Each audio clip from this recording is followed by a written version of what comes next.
The very word secrecy is repugnant in a free and open society, and we are, as a people, inherently and historically opposed to secret societies, to secret oaths, and to secret proceedings.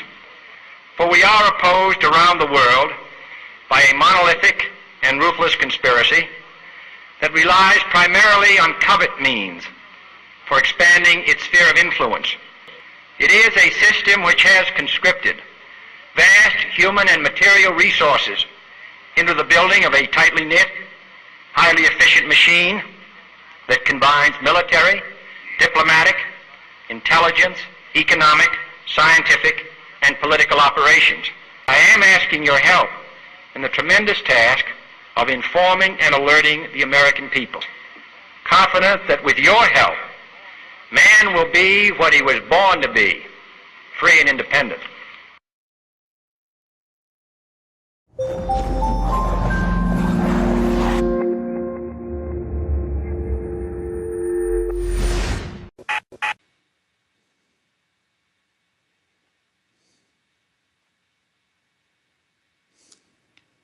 Welcome back to Casual Cafe, a special feature for the subscribers of the Tragedy and Hope online community and anyone who happens to be in the chat box right now who may or may not be subscribed.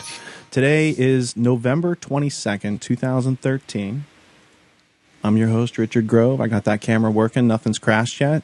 It's a very impressive day for technology. We were a little delayed because of some of the snafus and hiccups. I have a couple guests on the line to help me discuss this topic of the 50th anniversary of the death of our, I guess, best-known president, John Fitzgerald Kennedy, who was shot in this snuff film, which we call the Zapruder film. So I wanted to have a couple intellectuals on who are prepared to discuss some of the grammar, logic, and rhetoric of this notorious crime in American history. And for that, we have Brett Venant, who is here someplace. If I click the right button, there he is. And if the technology gods allow us, we've also got Kevin Cole dialed in on phone because, well, we had some problems on the Skype, and we just had to persist despite the resistance. Kevin, are you there? Yes, I am. Good to be here. All right, and that's what it looks like when Kevin's on screen. You see the friendly little telephone and a very clear voice, which we thought was more imperative than having video for this conversation. So, clear voice Kevin, and Brett Venant of the School Sucks podcast, of course. And we also have a special guest that will be chiming in after we have our preliminary unfolding of the grammar, logic, and rhetoric of this situation. So after we lay out what we think is going on, we're then going to go to a special guest who is a member of the Tragedy and Hope community, and he has access to some prolific artifacts, and he's very excited to share the nature and the description of some of these artifacts with us today. So I think that's it's a special treat that we didn't really plan on, but after he sent me a couple photos of these things up for auction, I was like, we got to share this somehow, and it will be appropriate to do it today because we're discussing some of the nuts and bolts of the research, some of the things that most people don't consider when they're weighing in their decisions. And I'm sure that myself and Kevin and Brett and Ben will all learn something today from just taking what we know, putting it on the table, and kind of sifting through it using a method that we're all trying to get a better grasp on to live our lives. So what I'm going to do is I'm going to cut to this two-shot, which now just shows me and the friendly little telephone of Kevin. And I want to start out by discussing some of the aspects of the grammar. What are the individual parts that you would point to in this crime from which we could start to attain a general understanding? I'll start with Brett because he's more interesting to look at than the little telephone logo, and we'll get warmed up. Brett, what are some of the favorite aspects that come to mind when you think about the assassination of John Fitzgerald Kennedy as far as the who, what, where, and when? Well, I've studied this story from a variety of different angles through the years. It's something that I continue to be fascinated by. And initially, a lot of the findings pointed towards the vice president of the United States, Lyndon Baines Johnson. So that being said, for me, the important elements of the grammar were the where and the when. And I can just go through each very briefly because we can probably get into these more in the show.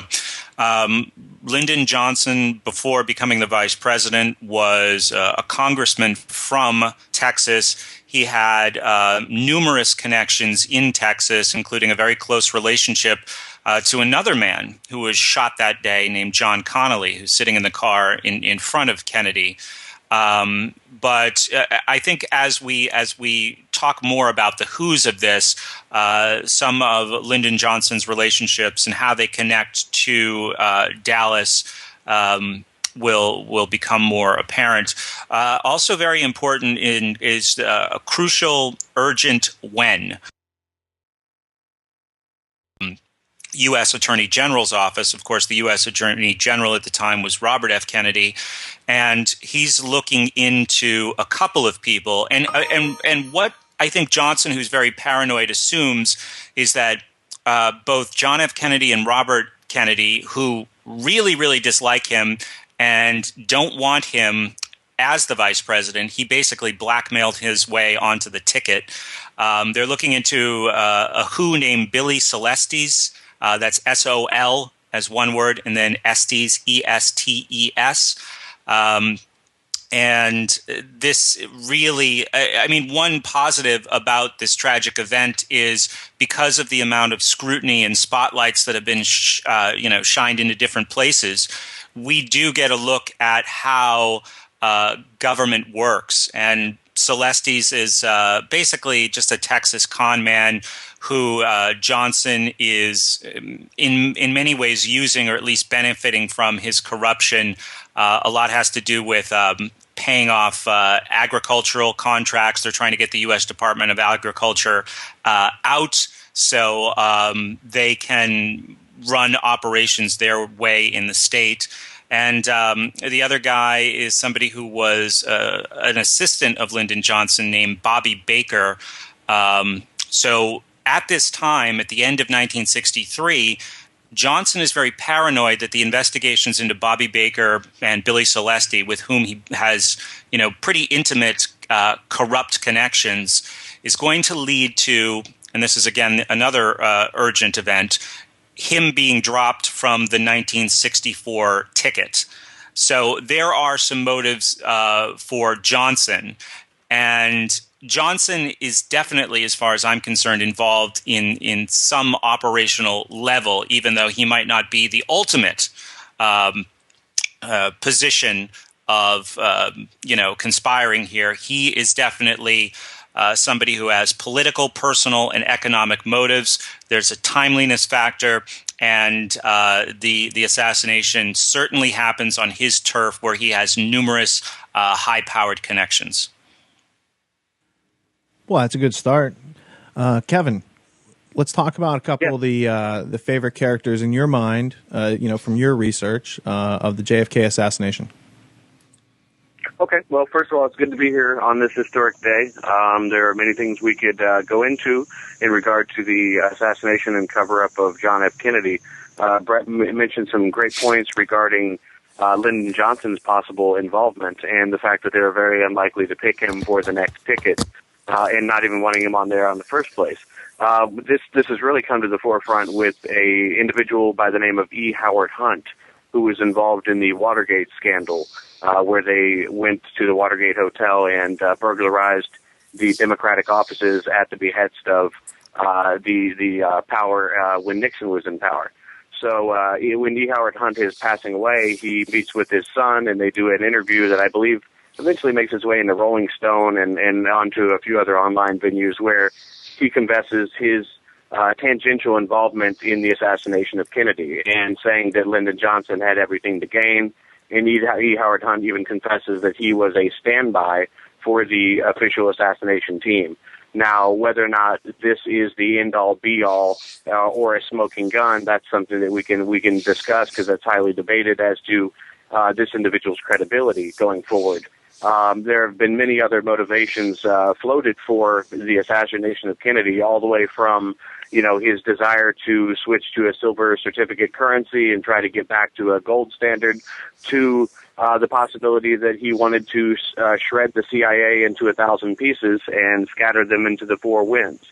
And so when you start looking into the CIA connections and the Bush administration, or the George W. Bush connections to somebody like John F. Kennedy and the assassination, or the Operation 40 group that was assembled to essentially be an the Operation 40, which was an anti-Castro Cuban assassination team, which some people have speculated actually turned on and then assassinated the president instead. So there's a lot of speculation, unfortunately, 50 years later. But I hope we can get into some of the harder hitting facts and some of the greater evidence surrounding that day. Okay, so keying in on the things that Kevin was just saying, as well as what Brett was saying. Brett was alluding to the highest offices in this country, especially vice president. You don't have a lot to do. So Johnson's out there dealing with organized crime in whatever way. And so there are these things that could be discovered that would give Johnson pause, and wouldn't want the public to know about it, right? So there are motives there. Kevin brought up E. Howard Hunt, who is definitely one of the more interesting participants, who did leave a deathbed confession, which you can listen to for yourself and read the transcript and do research from there. It's like, here's this guy who was involved. He left a deathbed confession. Let's dig into it and see where it goes. And so you can examine any of these myriad angles or entrances into the JFK assassination. But I think this is why it's a touchstone for all Americans, because there are so many ways and points of interest and fallacies and false pieces of evidence and interesting coincidences and all these other things that you can consider. And those questions lead into more substantial, more meaningful questions as you go along. So the idea that Kennedy fires Allen Dulles and wants to, as Kevin said, and this is pretty much the quote, shred the CIA and scatter it to the wind. Well, that's not good for the Eastern establishment. And who's the Eastern establishment? Who is Allen Dulles? He's Nelson Rockefeller's attorney. He's Nelson Rockefeller's attorney who was doing business with the Nazis since before World War II. Like, this is interest of Standard Oil and IG Farben. There's a lot of complexities to it. One of the ways that Richard Nixon, was it Nixon? Who is it what we were talking about in pre-production? Who gained their rise to fame because they caught Allen Dulles laundering money for the Nazis? I think it was Richard Nixon, who was supposed to be, Nixon. In return, he got Allen Dulles' support for president, and he was supposed to be president in 1960. So you have the Eastern establishment, worker bees of Cecil Rhodes, these people out there trying to manifest an Anglo-American establishment because they believe in globalism. They don't believe in nation states. They believe America and the ideas that founded it are obsolete, and they're taking it upon themselves to create an international superstate, a global state, a new world order, as they call it. And their plans get interrupted by this bootlegger, Joe Kennedy, who decides to buy the presidency for himself by working with the mob. So that pisses off a certain group of people. And then when Kennedy goes about trying to dissemble that Eastern establishment and remove it from our form of government, violence takes place. And who becomes in charge of the investigation? You have people like Allen Dulles, who was fired by Kennedy. So you have someone who was a prime suspect in the crime taking the lead on the investigation. And I could never understand for myself how Oswald did that, or why he would do that for that group of people. So I think as we dig into, November 22nd, 1963, at approximately 12:30 in the afternoon, the president's riding down in the motorcade, as we've all seen through the Zapruder film. But I didn't realize until a couple days ago when I was watching the Corbett Report, podcast on, it was a video podcast on Oswald, the Patsy, Meet Oswald. You see in there, Dan Rather gives you a rather inaccurate description of what he saw in the Zapruder film. And, we today, growing up with that in our culture, we've seen it. We saw the movie JFK by Oliver Stone, and, we think we know. But the American public did not get to see that video for over 10 years after the event. And so they were left to rely on the description of Dan Rather, who, by the way, worked for CBS and Prescott Bush, who's also Nixon's handler, along with Dulles, because they're cronies and funding the Nazis. You have one of their bagmen Dan Rather tell you his head went forward with the shot. The point is, the people that bring us our trusted news, who also happen to be psychological warfare experts during wartime, during peacetime, a couple years after World War II ends, these guys are telling us, inaccurate descriptions about how the death of the president happened. And again, I could never figure out how Lee Harvey Oswald had made that happen. How is he responsible for that? If he's the lone gunman and he's the guy that did it, how are all these other things and these mechanisms working on his behalf? How did the Secret Service stand down and all the things that Fletcher Prouty brings up? So in addition to E. Howard Hunt, you've got people like Fletcher Prouty who have left a substantial amount of information about the irregularities and the contradictions to the official story when juxtaposed to the evidence. And in the Oliver Stone film JFK, Donald Sutherland plays Mr. X, who is modeled on Fletcher Prouty and his conversation with Jim Garrison, who is played by Kevin Costner. So these are real, tangible things that exist in our reality. They're just independent nodes of knowledge or existence or truth or things that happened. The key is to take in enough of these nodes that you can follow the chain of causality to find out what actually happened, who actually stood to benefit, who actually could cover all this up, who could control the Warren Commission and make sure that they told you some poetic bunk story, just like the 9/11 Commission.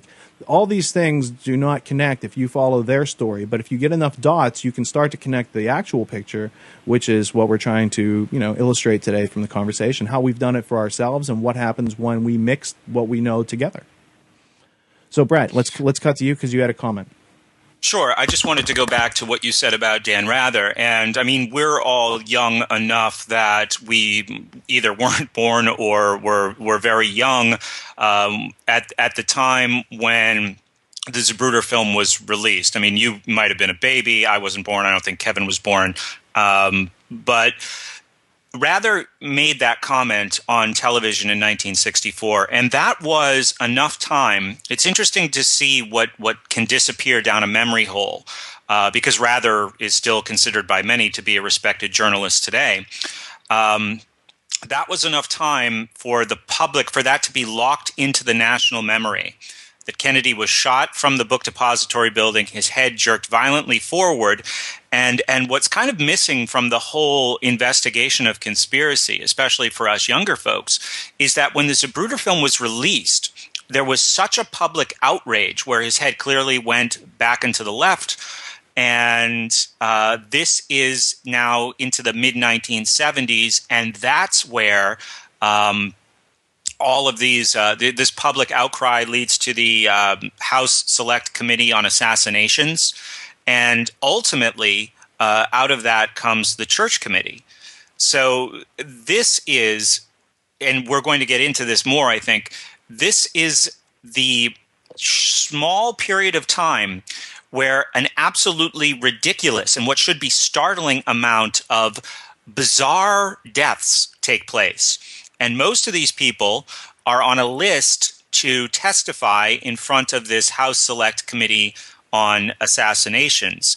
And just to name a few, I mean, this is where pretty much the conspiracy is put in concrete, that there is more to the story than Oswald. Sam Giancana, who's in the mob, Johnny Roselli, who's in the mob, George de Mohrenschildt, who is in the CIA, John Martino, who's in the CIA, David Morales. And all of these deaths are either suicide, murder, or very suspicious otherwise, and they all take place between 1976 and 1978, when these people, there was obviously some fear from somewhere that they were going to talk. But it was Rather's report and his compliance and other media compliance at the time of the Warren Commission that eventually, 10 years later, led to that public outcry. But that has kind of been disappeared from the record, that transition.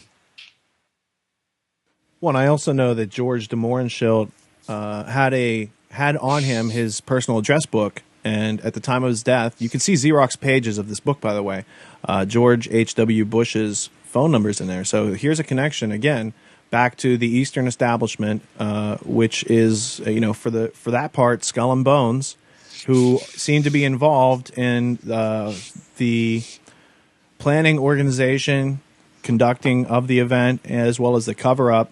And because when you ask who benefits and who stood to power? Well, it wasn't the Kennedy family, but the Bush family sure has had an amazing 50 years, right? Starting with his dad, who wasn't in the CIA, but got to be in the CIA after they put Gerald Ford in and took Nixon out because Nixon betrayed his handlers, right? And so you start to see all these things. Watergate and JFK. Well, like, I was born when Watergate was going on in October of 1973, right? E. Howard Hunt is one of the prime guys involved in Watergate. And why is Watergate going on? It's all connected back to that Bay of Pigs thing, which is Kennedy. And that's what Nixon's talking about. So now we're getting into some of the deepest fabric of the history of our country because it's all connected to that assassination, just as everything in those two events, Watergate and JFK, are connected up to 9/11. You have we can talk about this later, but there's a very similar organizational structure that brings you the Warren Commission report and the 9/11 Commission report, and there are numerous similarities because it's like it worked the first time, and Dulles is right. People don't read.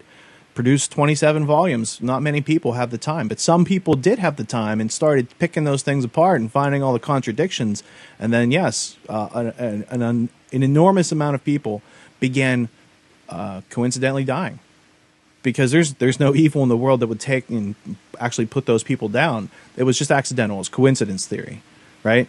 So along with believing that Oswald did any of this stuff on his own, is the same as saying I make up what truth is, and I believe that coincidences are everywhere, and that when I turn on the coffee pot in the morning, it's just a coincidence that thing gets, there's no physics involved. There's no logic or any reason, or, we don't need these questions like how and why. Why would you, someone who argues that solipsistic perspective that it's just coincidence theory, they continually, if you do something irrational, they'll ask you why. They seek reason. They need reason to operate. It's just convenient for them to put reason down every now and then and say, well, truth's too scary or whatever they're thinking or not thinking, I guess. So, Kevin, up to this point, we have dropped enough names for you to, I'm sure, latch on and find something substantial to carry us forward. What are your thoughts on this topic? Well, with what you guys have mentioned surrounding E. Howard Hunt's involvement as well as the Select Committee on Assassinations, I think what they're really trying to do is to try to neatly gloss over the facts concerning the Operation 40 operation that was set up in the early 1960s.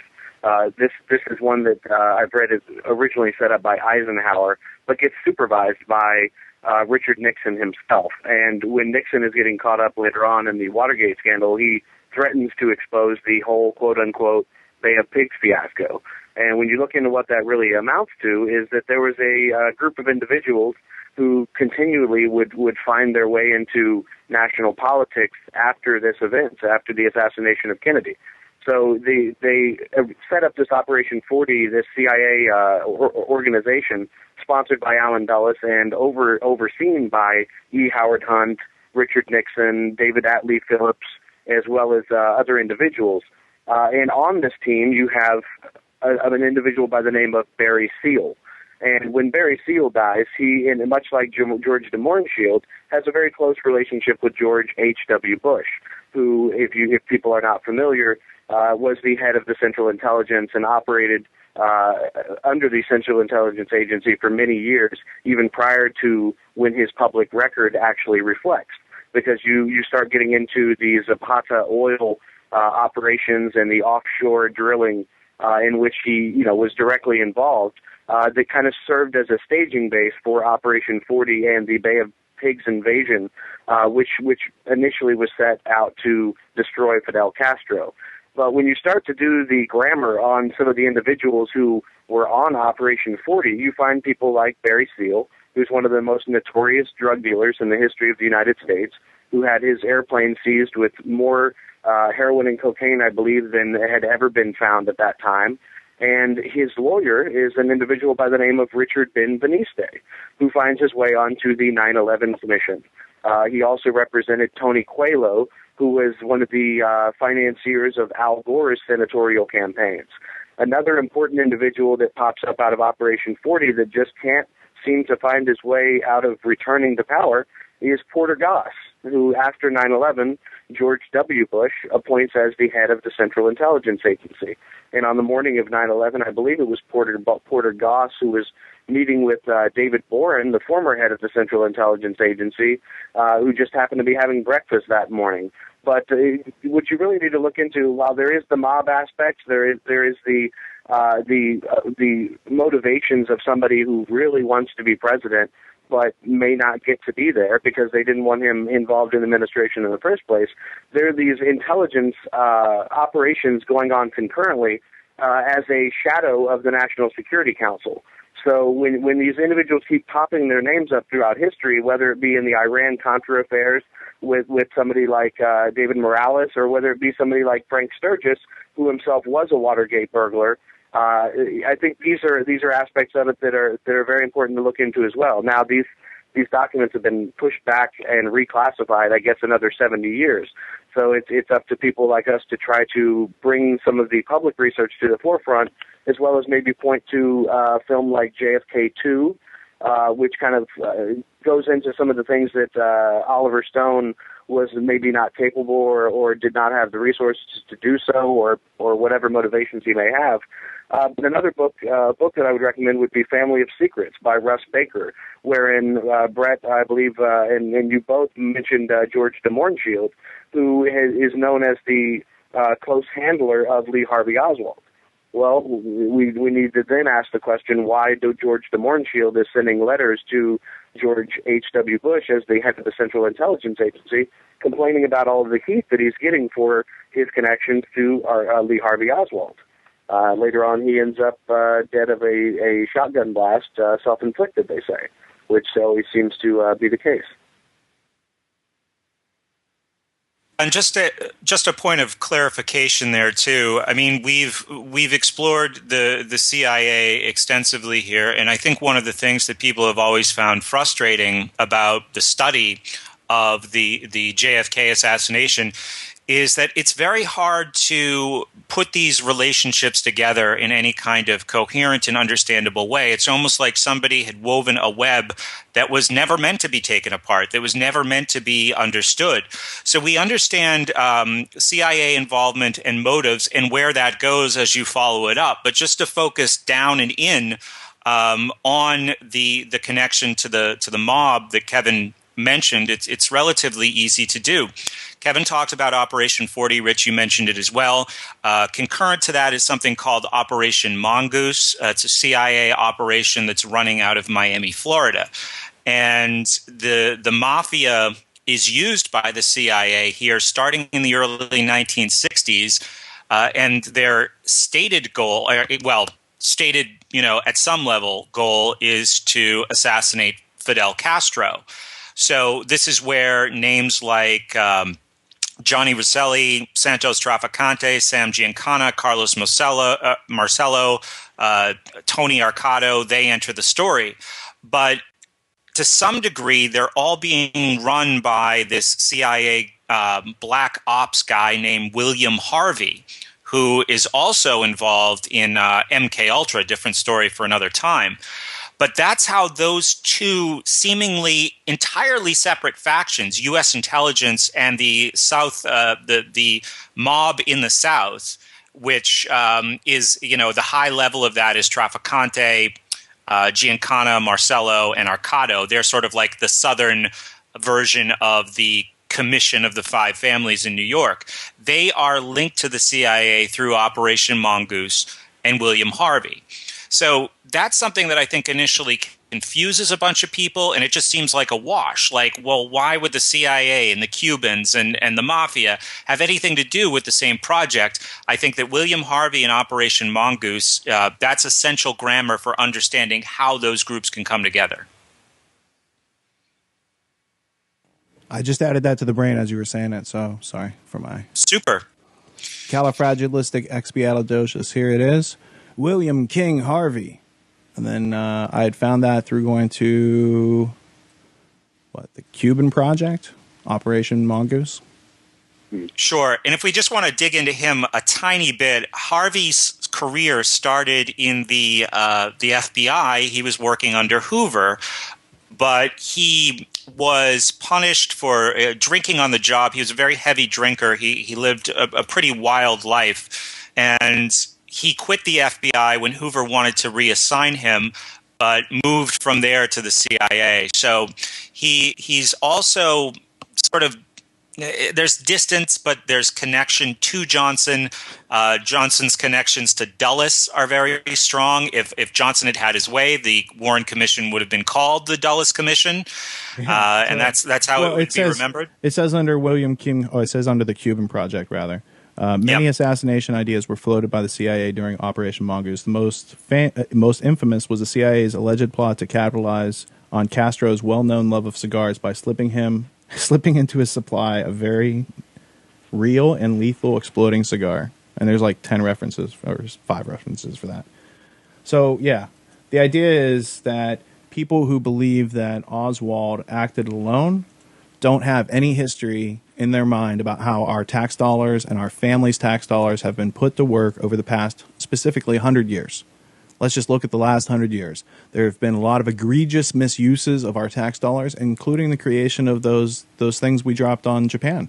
Not we, but that the American government using our tax dollars dropped on those, the people over there. And so I'm just saying that it's really naive to think that all these plans and resources that have been put into overthrowing other countries, performing coups, performing assassinations, and covering it up using very sophisticated psychological warfare and public relations techniques to disregard all this relevant evidence that points back to, hey, it's our tax dollars at work, instead of, oh, it's this misanthrope Oswald who goes over and doesn't have any friends and he decides he doesn't like Kennedy, right? Yeah. In preparation for this show, I downloaded a bunch of podcasts that were something to the effect of Skeptic's Guide to the Kennedy Assassination, where all of these stories are debunked, allegedly. But the way they are debunked is by treating every single player who's implicated in the conspiracy with the same amount of depth that you would treat somebody who's like an extra in a movie. Like they're just doing what they're supposed to do to feed the story that's already been decided upon. They have no depth. They have no history. There's nothing more to know about them than, they were on the 5th floor of a building holding a gun. And maybe with Oswald being the only exception, that he seems to have this history that's very interesting, of being either pro-Castro or anti-Castro or a Soviet sympathizer that's being created through the early 1960s, maybe back even into the late 50s. But all of these other people who in the skeptics version or the pushing of the official story just seem to be peripheral and without depth. Like they have no motivations, they have no history, and I think that's important. Well, and I also think it's worth mentioning that just talking about the general things involved with Kennedy assassination. You've got a Mannlicher Carcano 6.52 millimeter round that is supposedly issued from a $12 gun that Oswald bought through the mail, and here's the proof, and here's a picture of him, and all this great stuff, right? Well, the hole in Kennedy's skull is 6 millimeters, and a bullet makes a bigger hole when it goes through something than it is. So it's impossible for the round that Oswald allegedly fired to go through the back of Kennedy's skull, as the mortician's report and the autopsy report state. There's no gunshot residue on the guy that they're saying did it. So here's the weapon, here's the guy. Let's take the place. He has this job at the book depository. Well, his previous job was at a CIA front coffee company, according to Garrison, where it was like a nest of CIA people, right? So why should I believe that the book depository was anything other than him working inside another CIA nest for whatever reason, right? So allegedly, he's got a problem with Kennedy. He buys a rifle before he even knows where Kennedy's going to be. He's just like, I'm going to buy this rifle. And then he's like, I'm going to get a job at the book depository, and I'm going to hope that the motorcade makes a change in its route to drive past my 6th floor window during my lunch break, where I conveniently have these alibis and all this other stuff. It falls apart because it doesn't make any sense. And then you have to start asking, who had motivations? Well, there's a lot of people, the mob, the Eastern establishment, the Cubans, all these different groups. There's a whole laundry list of people who had a motivation to take the Kennedys down a notch. Who had the power to execute on that event, to cover it up, to make sure that the official story stays, whatever it is, away from the truth, because you're talking about psychological warfare, covert operations, et cetera, et cetera. So you're going to be dealing with fallacies like red herrings, like cartridges in the book depository on the floor that, so there's all these things that doesn't actually tie the person to the weapon to the action, because that's what we're actually looking for. But more importantly than the person who pulled the trigger is who had the ability to make change Secret Service protocol, to have people stand down, to have the forward team not show up and not close the windows, and all the things that Fletcher Prouty lists out. Because it was his responsibility. He would have been responsible for that event, except he got sent to to Antarctica. Okay, so the guy who would be responsible for taking these precautions is taken out of the picture, and somebody else is supposed to do his job, and they don't. Oh, tragic story, right? But when you get into it, Oswald didn't have the power to take this guy and send him to Antarctica. That shows pre-planning of who would be inconvenient to have around. Oh, Prouty, you don't want him because he's really going to do his job and make sure all his I's are dotted and T's are crossed. All right, send him to Peru like they did to Colin Powell for 9/11. I'm just saying that there are repeatable processes that they are conducting. They have a methodology for conducting these events, and it's not Oswald that is in control of any of these power structures that are reporting, investigating, collecting evidence, et cetera, et cetera, et cetera. Breaking protocols, all these things are outside of Oswald's control. So I question his involvement in the event to begin with, because there's no evidence, and everybody seems so sure without actually saying, what is the evidence available on this? There's a limousine. Oh, what was done with the limousine? It was scrubbed, and it was altered, and all these things. It's like, well, why would they spend resources to do that? The president was just shot. There's the lack of evidence as far as any rounds. It's like, the magic bullet was found on a stretcher in a hospital. It wasn't recovered from the carpet of the limo. It wasn't dug out of the Lincoln Continental limo. It wasn't dug out of Connolly, right? What even associated it with the crime except it was found in proximity to where some people were being treated, right? The gunpowder residue tests that were conducted by the Dallas Police Department on Oswald came up negative. Now, you could say, yeah, he went and scrubbed his hands, but we'd need to see some evidence that he did that, right? Right now, it stands that they easily accused one person within like 24 hours and had this whole thing cleaned up and the president buried in like 5 days, right? It's like all this stuff happened in very close time, such that the American public never had a chance to take a breath and come to terms and look at evidence. They were traumatized over and over by people they fucking trusted, by Dan Rather, by Walter Cronkite, and all these other characters that played their roles and kept their jobs and got promoted and became famous from this event, right? All those people who lived and benefited, who had a connection to it, you got to ask questions about that. Because the Kennedy family certainly does, they still are a family of power, but they are held up by this other family like Jesus Christ on the cross and say, hey, we killed this guy, and look, this is our advertisement, follow us, right? So there's some sick stuff going on in this world, and to get to the bottom of it, we have to start to say, wait a minute, just because 50 years have gone by, it doesn't mean it's not relevant, because we've taken so many actions in this world based on these events, especially like 9/11. Our entire world has changed in the past 10 years, justified on a 9/11 commission report that has so many holes in it that you can hardly call it a net, except that it does catch up a lot of people in it. So, getting back to any other general grammar before we go about removing contradictions, what other pieces do you guys want to put on the table that say this thing exists, it happened, it's true, but most people don't talk about it? I have a couple of... Go ahead, Kevin. Go ahead. Oh, no, I was just going to mention one thing that people could look at as kind of a precursor to understanding some of these connections would be War is a Racket by Smedley Butler, because you're looking at a network that has existed in the United States since the early 1900s that has a very different different idea going forward about what they want to do with foreign policy.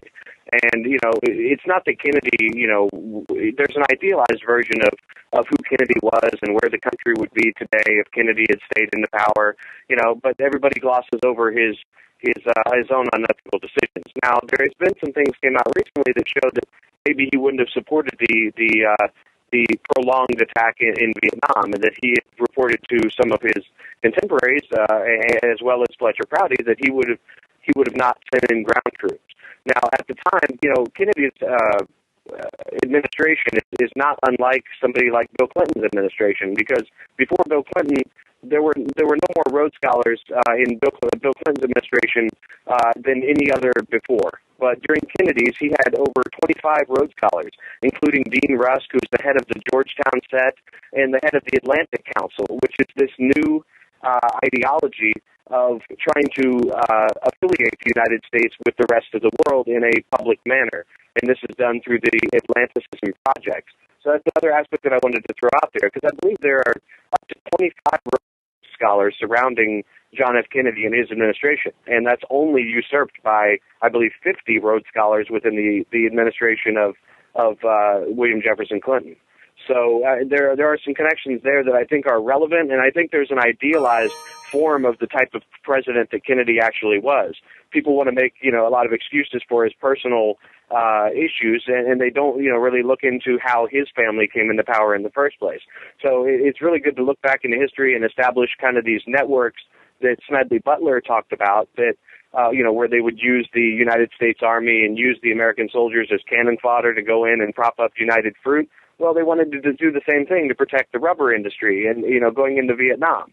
And if Kennedy truly told Fletcher Prouty, as he reports, that he would have not had ground troops in Vietnam and that his goal was to pull them all back, then he's getting ready to, piss off a lot of people. They're getting ready to go through this project that they've had very much, they've been very successful doing this over time. And it's the exact same people with John Foster Dulles and Allen Dulles both representing the United Fruit Company and then helping to go in and make sure that these relationships with these dictatorial governments go in favor of American interests. So there's a lot of things we could talk about there, but I wanted to throw that out there, and I'll throw it back to you, Brett.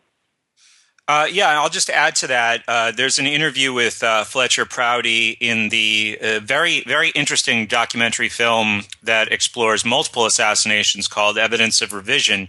And I believe Prouty is interviewed in the second part. And just to drive home what Kevin said, there is a scene with him where he's saying, while Kennedy was talking about, talking in a hawkish way about Vietnam, Prouty was secretly helping him plan for peace. And what's important to understand about Kennedy, and I hope I'm not participating in the romanticizing of this man, is that he very much was a radical revolutionary in many ways, and he was a man who was not supposed to be president, as Rich pointed out, in 1960, because of his father's dealings with some powerful people. He was able to get the nomination or win the election in the place of Richard Nixon. So there was, I think, from the early 1960s, really even from November 1960, leading up to the inauguration, this building sentiment that this guy is not going to work, that he needs to go. And this also ties back to so that's a very important when, I think, of Kennedy being hawkish in that case. That, remember, he's building up to an election in 1964 where it's a possibility that he might have to run against somebody who's also building a lot of political momentum, like Barry Goldwater.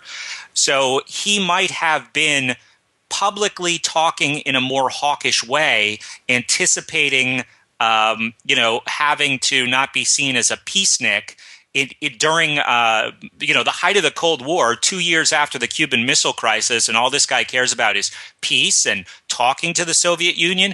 That wouldn't probably have played very well in the national election scene. So he might have been just doing what politicians do while planning for one thing, doing and saying, seeming to do and say another thing with designs on winning the 1964 election.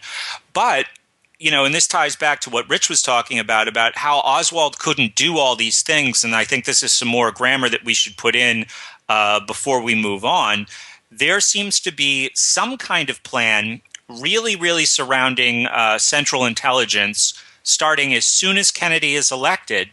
And it involves people that Garrison uncovered, like Guy Bannister, David Atlee Phillips, who Kevin mentioned, and David Ferry.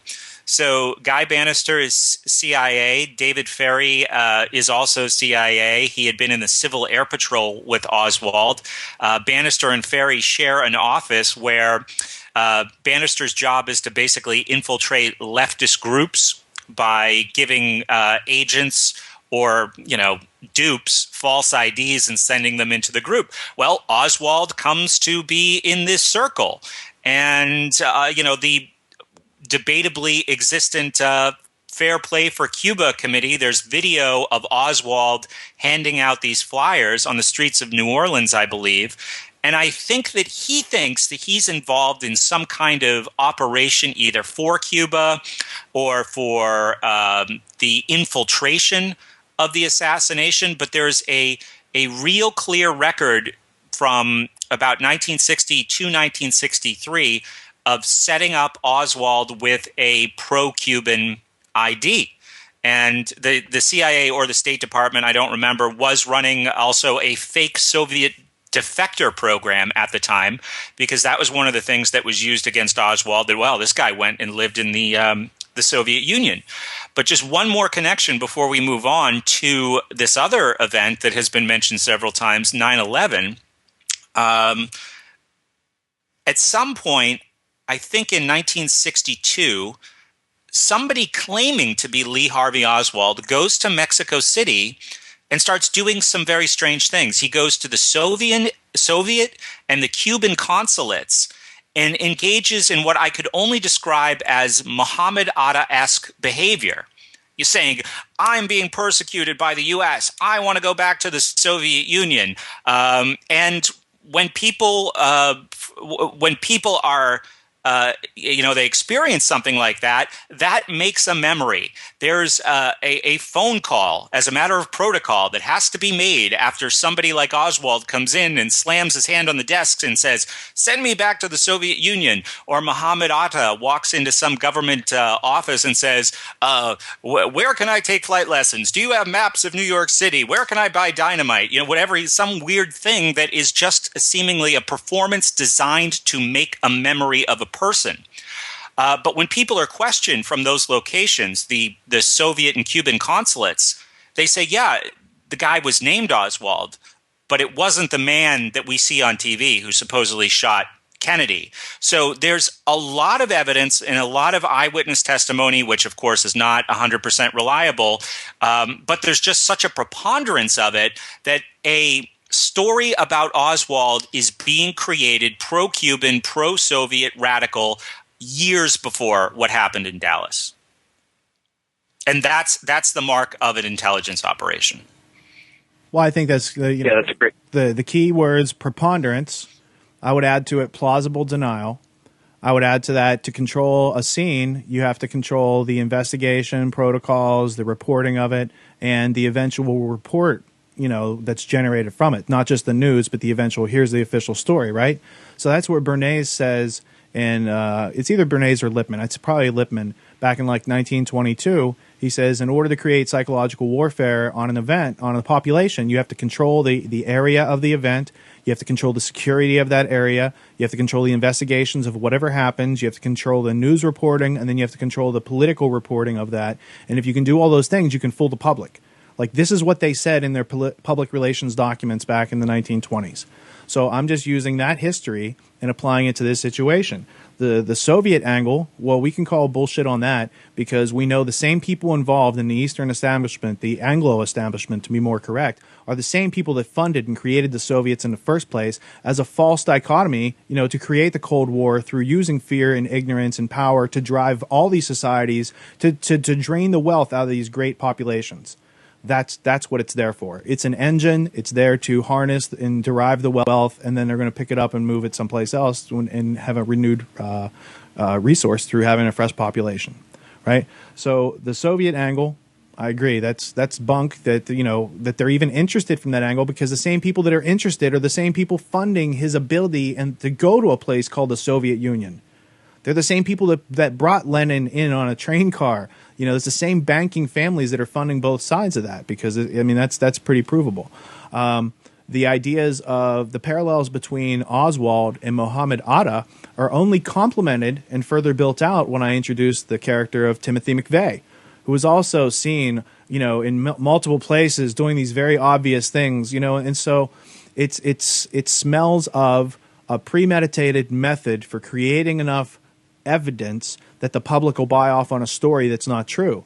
And in order to do that, they have to create some props. And they have to, more importantly, in the case of 9/11 or any of these other terrorist attacks in the past 25 years, more importantly, it's important for those props that they create to be found by other agencies. So you see a lot of FBI whistleblowers around 9/11, and they'll tell you any number of things that they think, oh, we had records. No, those records were put there for you to find and for it to go nowhere because it wasn't supposed to go anywhere. So it makes you believe that these 18 guys got on planes, hijacked them, drove them into buildings to trigger these insider trades that lead back to the CIA and all these other things that, benefit people that they have no idea how to benefit these people. But yet these 18 terrorists, they're like, hey, let's attack the Pentagon on the 60th anniversary of breaking ground on the Pentagon. Won't that be symbolic? Let's choose that as a target. That's why they, so that what I'm saying is the date of attack has a history with a certain group.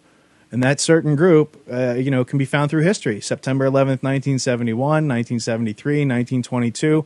Any of these dates, figure out who's behind that. It's the same group of people. Same people are financing that. It's a finite planet.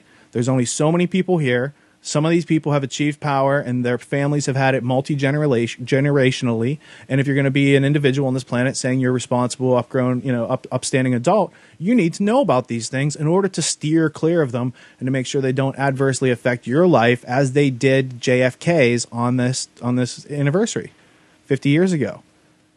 And so it's about learning from history so it doesn't repeat. So with that little segue, moving beyond this preponderance of grammar, now let's try to untangle some of this.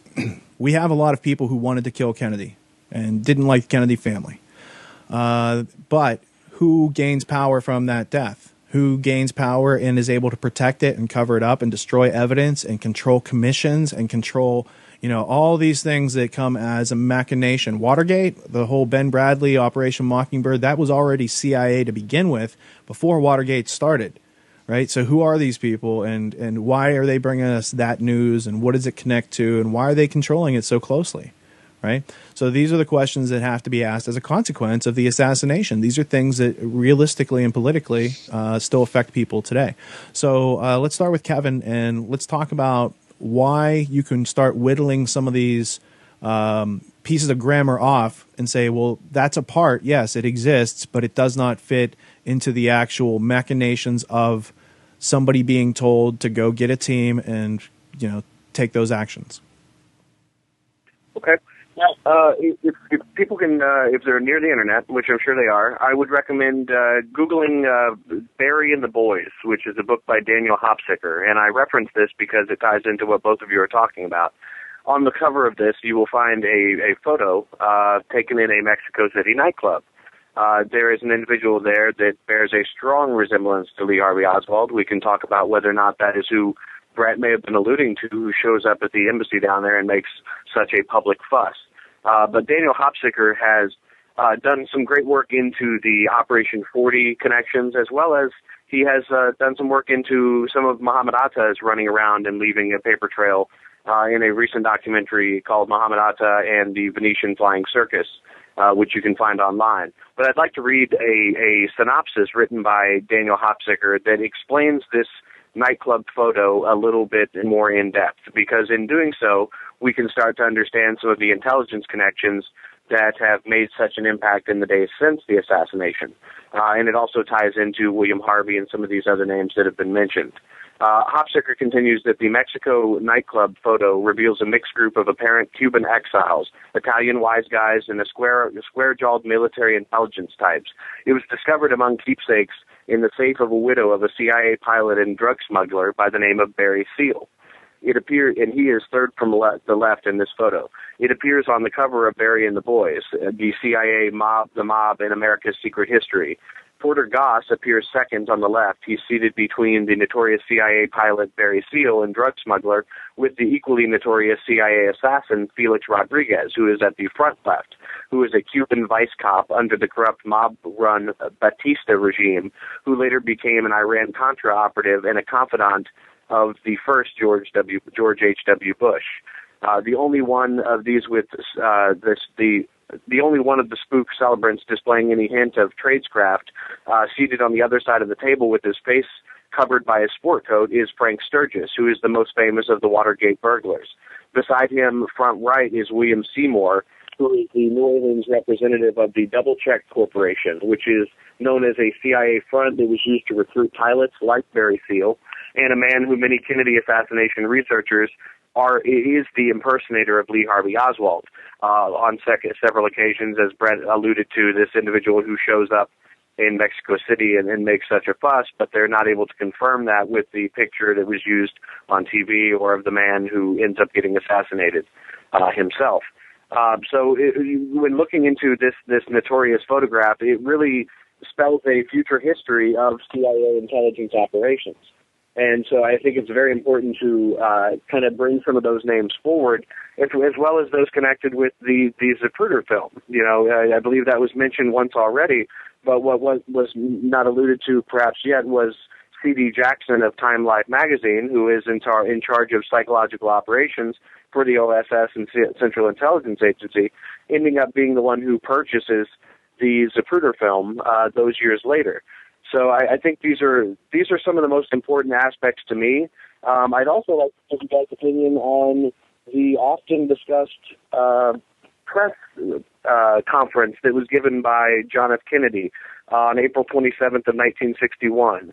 It was a speech entitled "The President and the Press," and it was before the American Newspaper Publishers Association.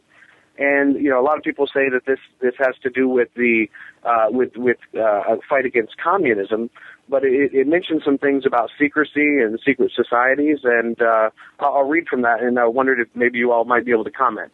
It's a 5-minute clip in which he discusses this, but the quote that I find of relevance is JFK says something to this effect. I believe the quote is, "The very word secrecy is repugnant in a free and open society, and we as a people are inherently and historically opposed to secret societies, to secret oaths, and to secret proceedings. We decided a long time ago that the dangers of excessive and unwarranted concealment of pertinent facts far outweighed the dangers which are cited to justify it. Even today, there is little value in opposing the threat of a closed society by limiting arbitrary restrictions. Even today, there is little value in ensuring the survival of our nation and our traditions if they do not survive with it.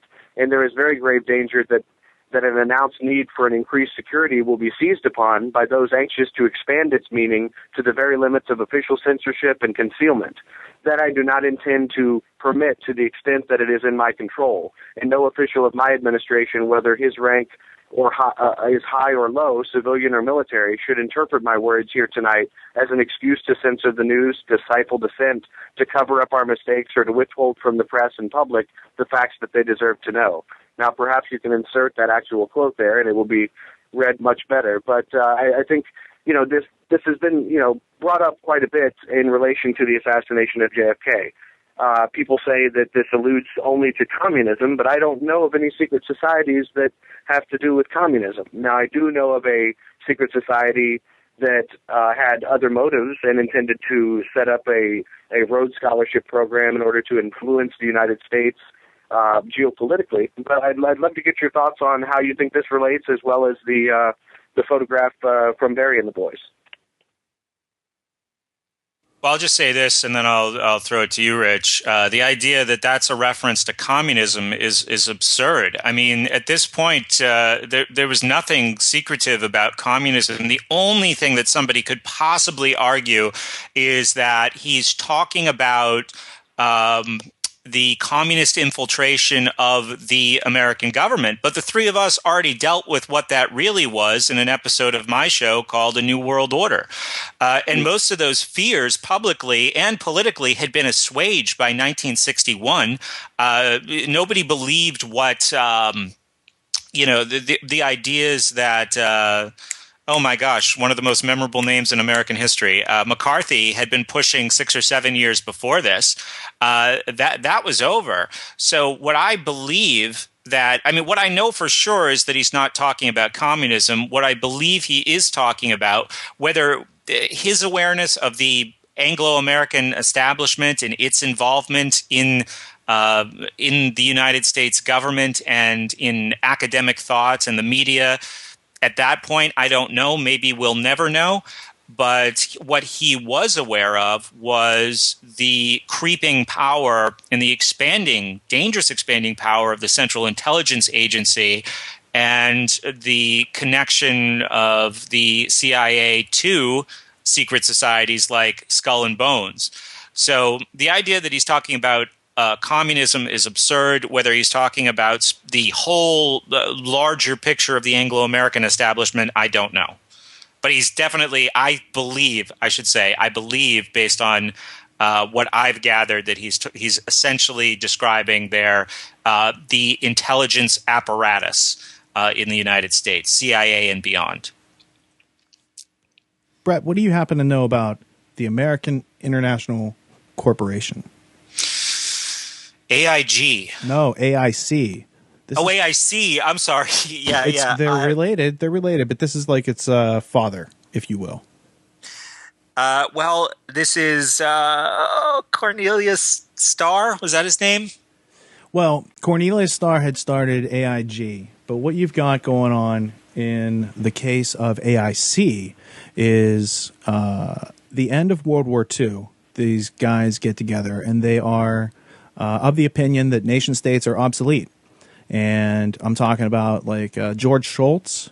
Is the reason that George Shultz is a famous person in politics today is because of his father, Earl Shultz, and people like Carnegie and DuPont and the same people that were doing the Federal Reserve Act and Frank Vanderlip and George Herbert Walker Bush, or George Herbert Walker, for whom George Herbert Walker Bush was named, the Rockefeller Empire, a bunch of Skull and Bones people, the Pilgrim Society. Like I'm just looking through the brain here, which people can see at home on the live screen. J.P. Morgan and Company, Kuhn Loeb. These guys got together, put some people on a board of directors called American International Corporation. They are responsible. This is where the money for the Bolshevik Revolution came from. This is where the Council on Foreign Relations money comes from, right? So it's coming from all of them through this front company. So the ideas of communism and Joseph Stalin and all these things, Vladimir Lenin, these are all sponsored by this, through one of these front companies called American International Corporation. It's not the only one, but it's the one that Sutton and Mullins and a whole bunch of other people track back to this little nest of internationalists or globalists. And out of that comes the hidden agenda for tax-exempt foundations that controls education. Out of that comes, all sorts of things that play forward. But, this continuing thread of communism, whether it's JFK talking about it or it's Lee Harvey Oswald allegedly participating in it, kind of falls apart because when you understand what that means and who's promoting it and who's bringing it here and who's trying to use it to break down American values, to change our behaviors, attitudes, and directives as a population. This is very much as what has gone on through the school system. And so what I'm saying is through learning about the JFK assassination, you're actually getting into who is driving a stake into the heart of America. Not that America's a vampire or anything. I'm just saying they're killing us slowly and incrementally and methodically time after time, whether it's the JFK assassination or 9/11. These are events that could not have been conducted by the sole participants who are being blamed for it. And then you have to ask the question, why would the state, why would this thing that uses violence and coercion against me lie? And so I think it just gets to the cognitive dissonance that is natural for Americans who want to uphold, integrity and logic and reason, but at the same time serve a state that is at gunpoint withdrawing money from our lives and taking these resources and doing crazy, evil things and then lying to us about it and lying to many, many generations of people who have been giving their life's blood, because that's what we're giving our breath and blood by doing work and providing it to them for nothing in exchange, right? So that is kind of vampiric. So maybe we should be driving a stake into the heart of their lies as we're doing here, and looking a little bit closer at this thing that we call our American history, because I would argue, yes, America has been guilty of taking many crazy actions around the world, and we got bases and our taxpayer dollars are funding all that. That's all crazy. But those aren't American ideals. American ideals never had to do with crossing the ocean and enforcing through violence our way of life on other people. These are very much British colonial ideals that have been instilled in our country in the last 100 years through a group of people who were very well funded, very well motivated, very well organized, who surrounded JFK and his administration, who surround Obama today and his administration. So you have to take, and Clinton. So, they run the Library of Congress. I mean, so there's all sorts of areas where, yes, there are secret societies at work, but which one is JFK alluding to? Which one has a secret oath? Well, that could be Freemasonry, that could be Skull and Bones, both of which are found throughout. Chief Justice Earl Warren is he's a Grandmaster Freemason. So, and Dulles and all these other characters are running in those same crowds, whether or not they officially take that oath or they have some other oath to national security, right? National Security Act in 1947 is made by Clark Clifford, who's a Wall Street attorney who's later found for doing one of the biggest money laundering schemes in the world called BCCI, which funded the Mujahideen using our tax dollars, which, comes back to 9/11. So you have to question the nature when they're saying it's national security. That means it's something that if the American public knew about, we would withdraw our consent and protest. So you can't know about that. That's national security, just like how they're still covering up all the primary documents of the JFK assassination to this day. They keep extending the date. No, we're not going to release them right now because the people in power still derive their power from that event. And if you knew what was going on then, you would figure out what's going on now, and people would revolt. People would revolt. Isn't that the Jim Garrison quote? That if people knew what was going on right now, there would be a revolution. But they keep people from coherently understanding this, everyone in the neighborhood getting on the same page, because they give you all these different channels and all these different episodes of here's how Oswald did it, and here's the new 3D generated software to show you, and don't worry, it looks like a video game and it's all fake, right? Like, don't ask where the primary data came from, all those things, right? So don't worry about those details. You're supposed to just, look down and keep moving forward and keep paying your taxes and be a good little servant. So I think, if anything, it represents the necessity for American individuals to have self-reliance and self-esteem without becoming part of the problem. And they've taken that away through the school system, which, again, is the one that's out there saying that any number of fallacies in our history to convince people to just be servile workers, and that there are checks and balances, and there's nothing really real for you to do here. You have to go work at one of these jobs. There's nothing real to discover here. There's nothing yet to be known or to be figured out that could help other people. Don't worry about that. Just go work at Walmart, right? So I might have been a little bit long-winded there, but the point is the preponderance of evidence almost does no good until we can figure out, whittle away to tell a coherent story of here's what incorporates real evidence and actually leads to the meaningful place where you can understand that the people in control now are deriving their power still from that event. And then you can really have a picture of reality that I think hasn't been presented through any one book, movie, etc. yet, but maybe someone in this audience comes up with after they do some homework. Yeah, just to add to what you were saying there's usually at least a couple hallmarks that I can identify of these events that move this agenda that you spoke of forward, if we want to call that forward. First one is that the beneficiaries are in charge of the investigation, and the second one is that when there is enough public awareness that a more in-depth investigation is needed, we're always told where our focus should be directed, and this speaks to what you said about self-reliance. So whether we're talking about an event like 9/11 or the JFK assassination, it seems like, and you mentioned these 3D models of magic bullets. Now, I don't have a problem with the idea that a shot came out of the window of that building and it could have hit Kennedy and Connolly, and that could have been done with one bullet. And the reason why I don't have a problem with that is because I'm not a ballistics expert and I'm not a physics expert. But when we see those 3D models and these specials like Beyond Conspiracy, that's where they're asking us to focus our attention in places that cloud our judgment and create confusion. So when it's 9/11, it's architecture and demolition and physics, and in JFK, it's ballistics and forensics and physics. And what most people say, because they've been schooled by this system, they say, damn, get me some experts. I guess I could quit my job and research this full time if I wanted to, but I'll just trust what they say because this is where they've asked me to look, not in motives, not in the who, but in very specific pieces of the how.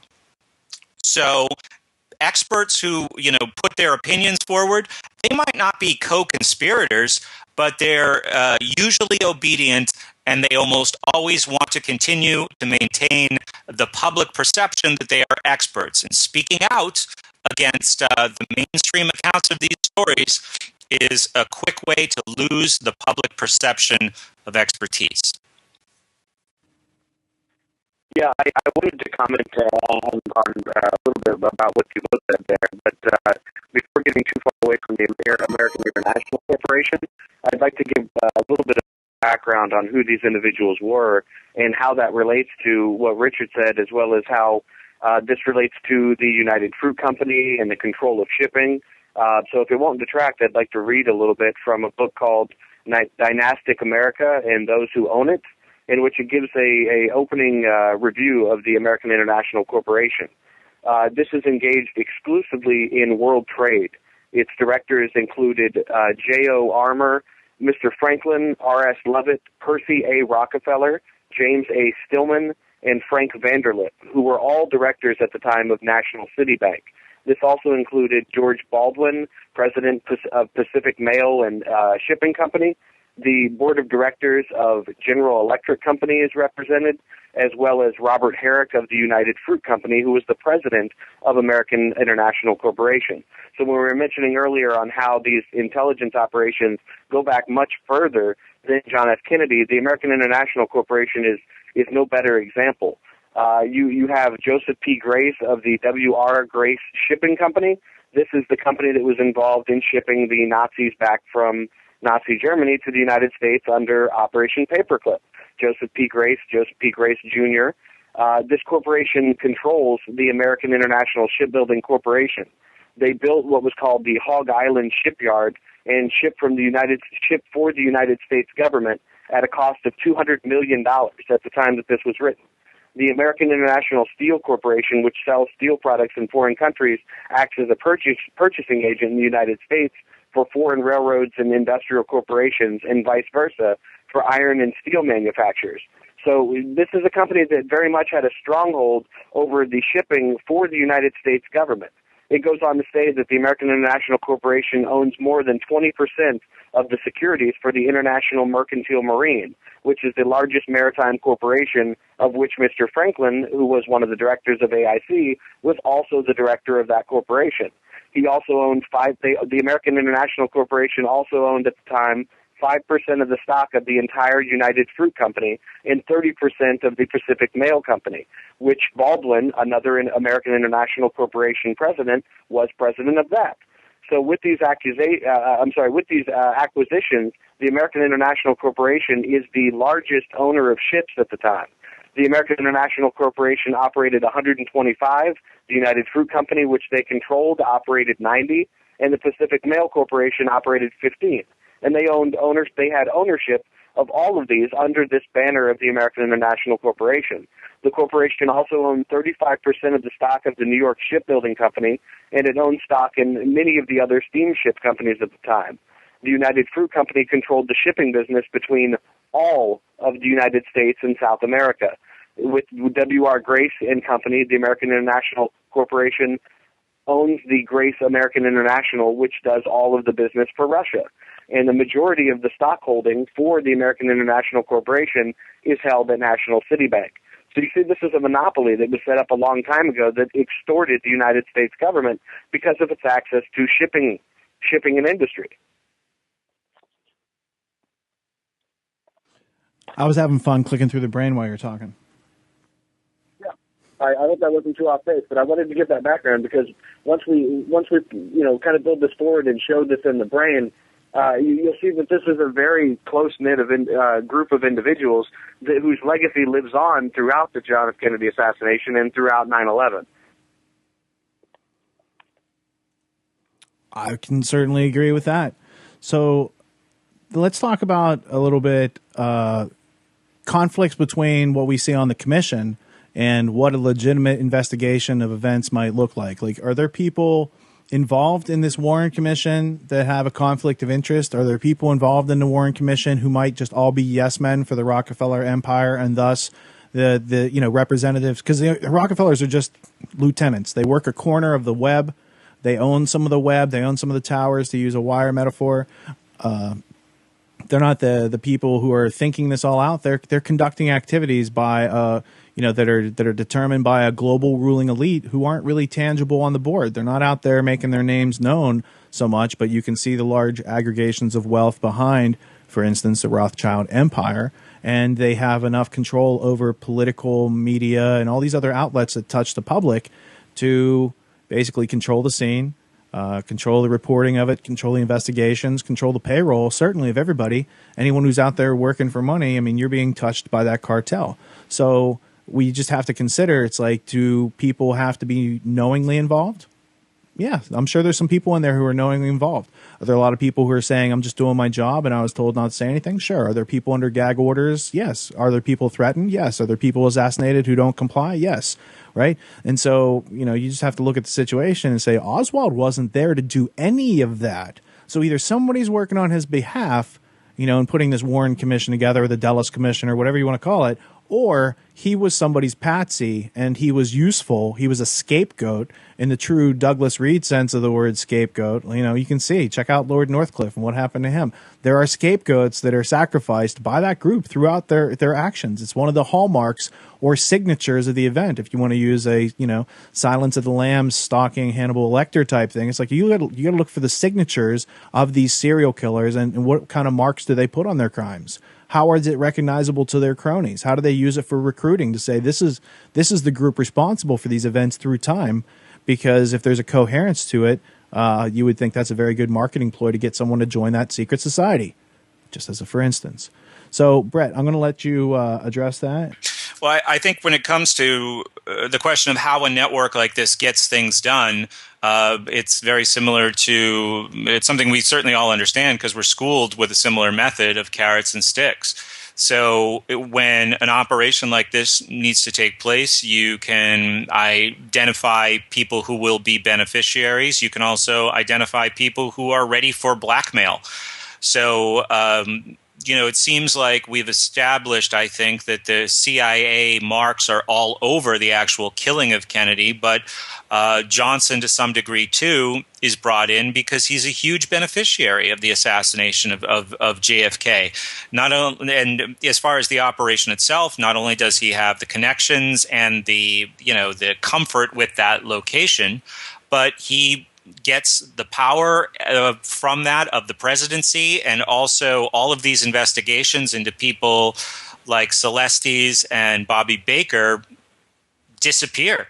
The Attorney General, who was out for blood, Robert F. Kennedy, is gone shortly after. He resigns in 1964. No mention of his hatred of Johnson, but he says he does it to run for Senate in New York. He's taken care of a few years later. And, Hoover and Johnson both benefit from this event. Turns out they're very close friends. They were neighbors in Washington, D.C. for 20 years. They used to walk their dogs together. But then there's other, sticks elements, like a guy named Jack Ruby, who seems to volunteer himself to get rid of Oswald. And that, for many people, is one of the strangest aspects of this whole thing.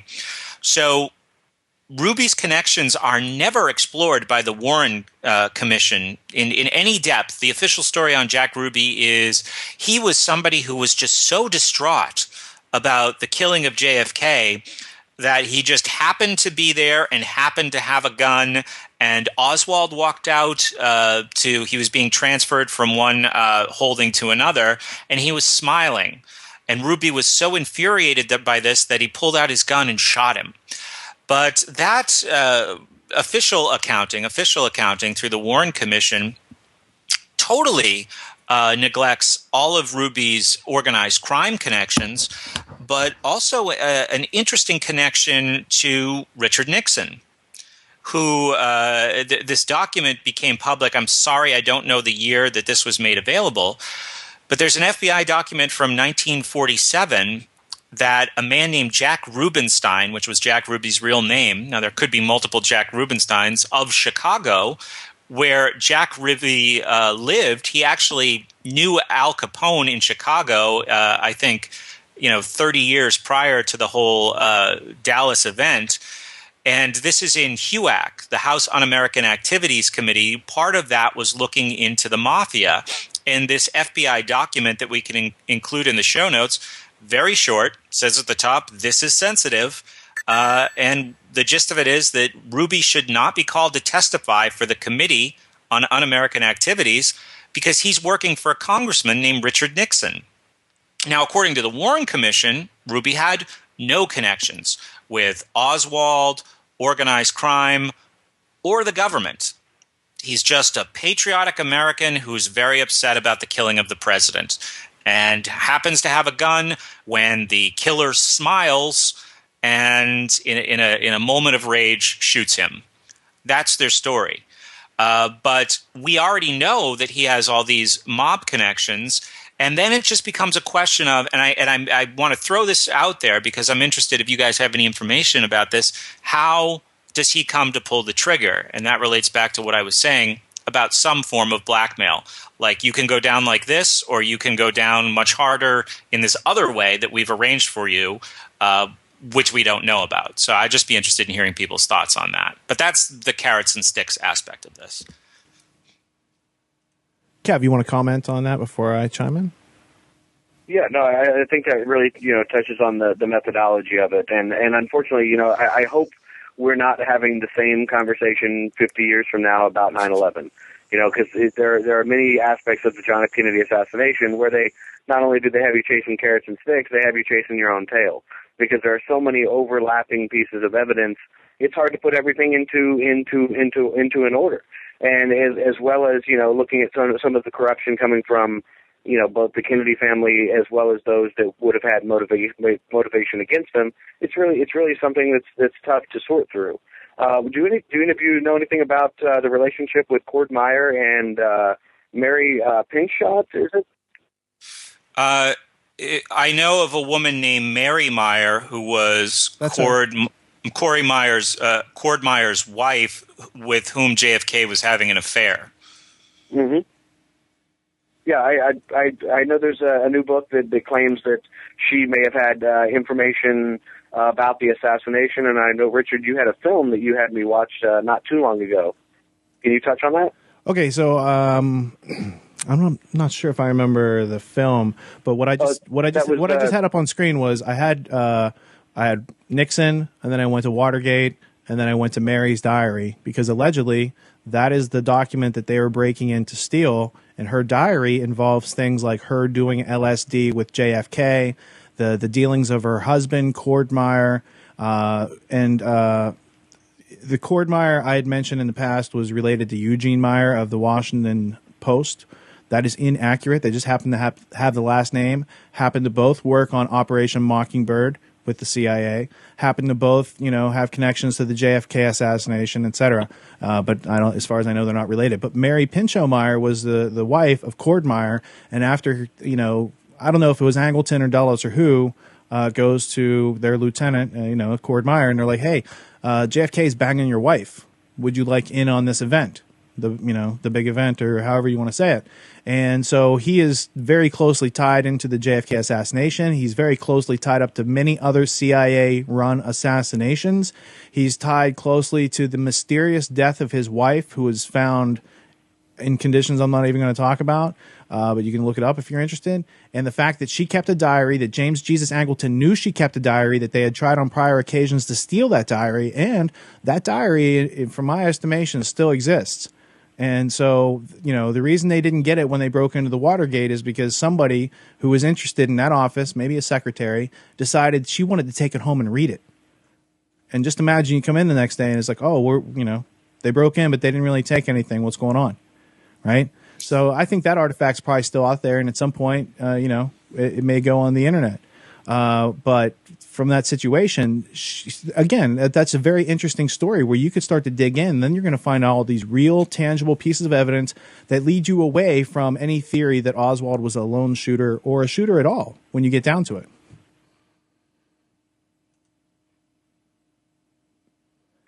Yeah, great point. I just wanted to make sure that I got mentioned. Now, somebody else can pick up where Brett left off. I apologize. Well, I was just putting Cord Meyer up on screen. He's as far as Wikipedia, and Wikipedia, again, it's a reference point for the references. So it's a place where you take all these footnotes at the bottom called references and these primary sources, and you make them into, summarized paragraphs and links and stuff like that. So Wikipedia is not perfect, but what you're always looking for in the Wikipedia article is, the references, and I see several books here that I'm familiar with, and allegations of involvement in the assassination of John F. Kennedy. So this is where you can start to dig in. April 5th, 2007 issue of Rolling Stone is one of the ones. And it ties back to E. Howard Hunt and Frank Sturgis and people we've already talked about a little earlier. His father, of course, was Cord Meyer Sr., not Eugene Meyer of the Washington Post. And from here in the brain, you can see Mary Pinchot Meyer, his wife, the diary, the connections to Watergate. John Rappaport also has an excellent article called Flashback, Watergate, Nazis, Nixon, and Rockefeller, which he wrote earlier this year, and we did a history so it doesn't repeat interview specifically about that. And you can really learn some of the history of the Washington Post and Eugene Meyer and some of the other characters involved. Bob Woodward being one of the least famous, but it seems that he's Office of Naval Intelligence, and he's working for this guy, Ben Bradley, who is part of the Boston Brahmins, a very elite group of people who believe in the death of nationhood, that are part of the Anglo-American establishment.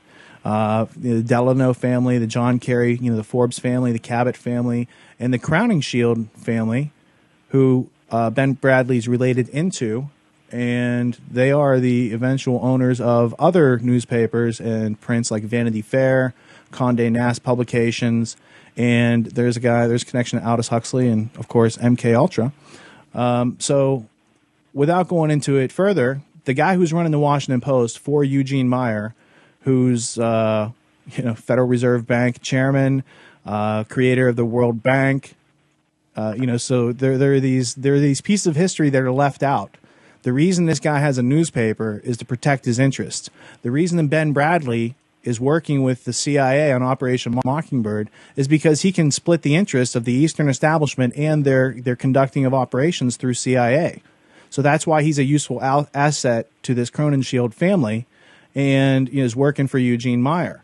Now, when you get a hold of, what is Ben Bradley's role in Watergate, he's the point. He's the guy keeping the lid on the jar to keep you from, you the public, from figuring out that there's connections back to the JFK assassination.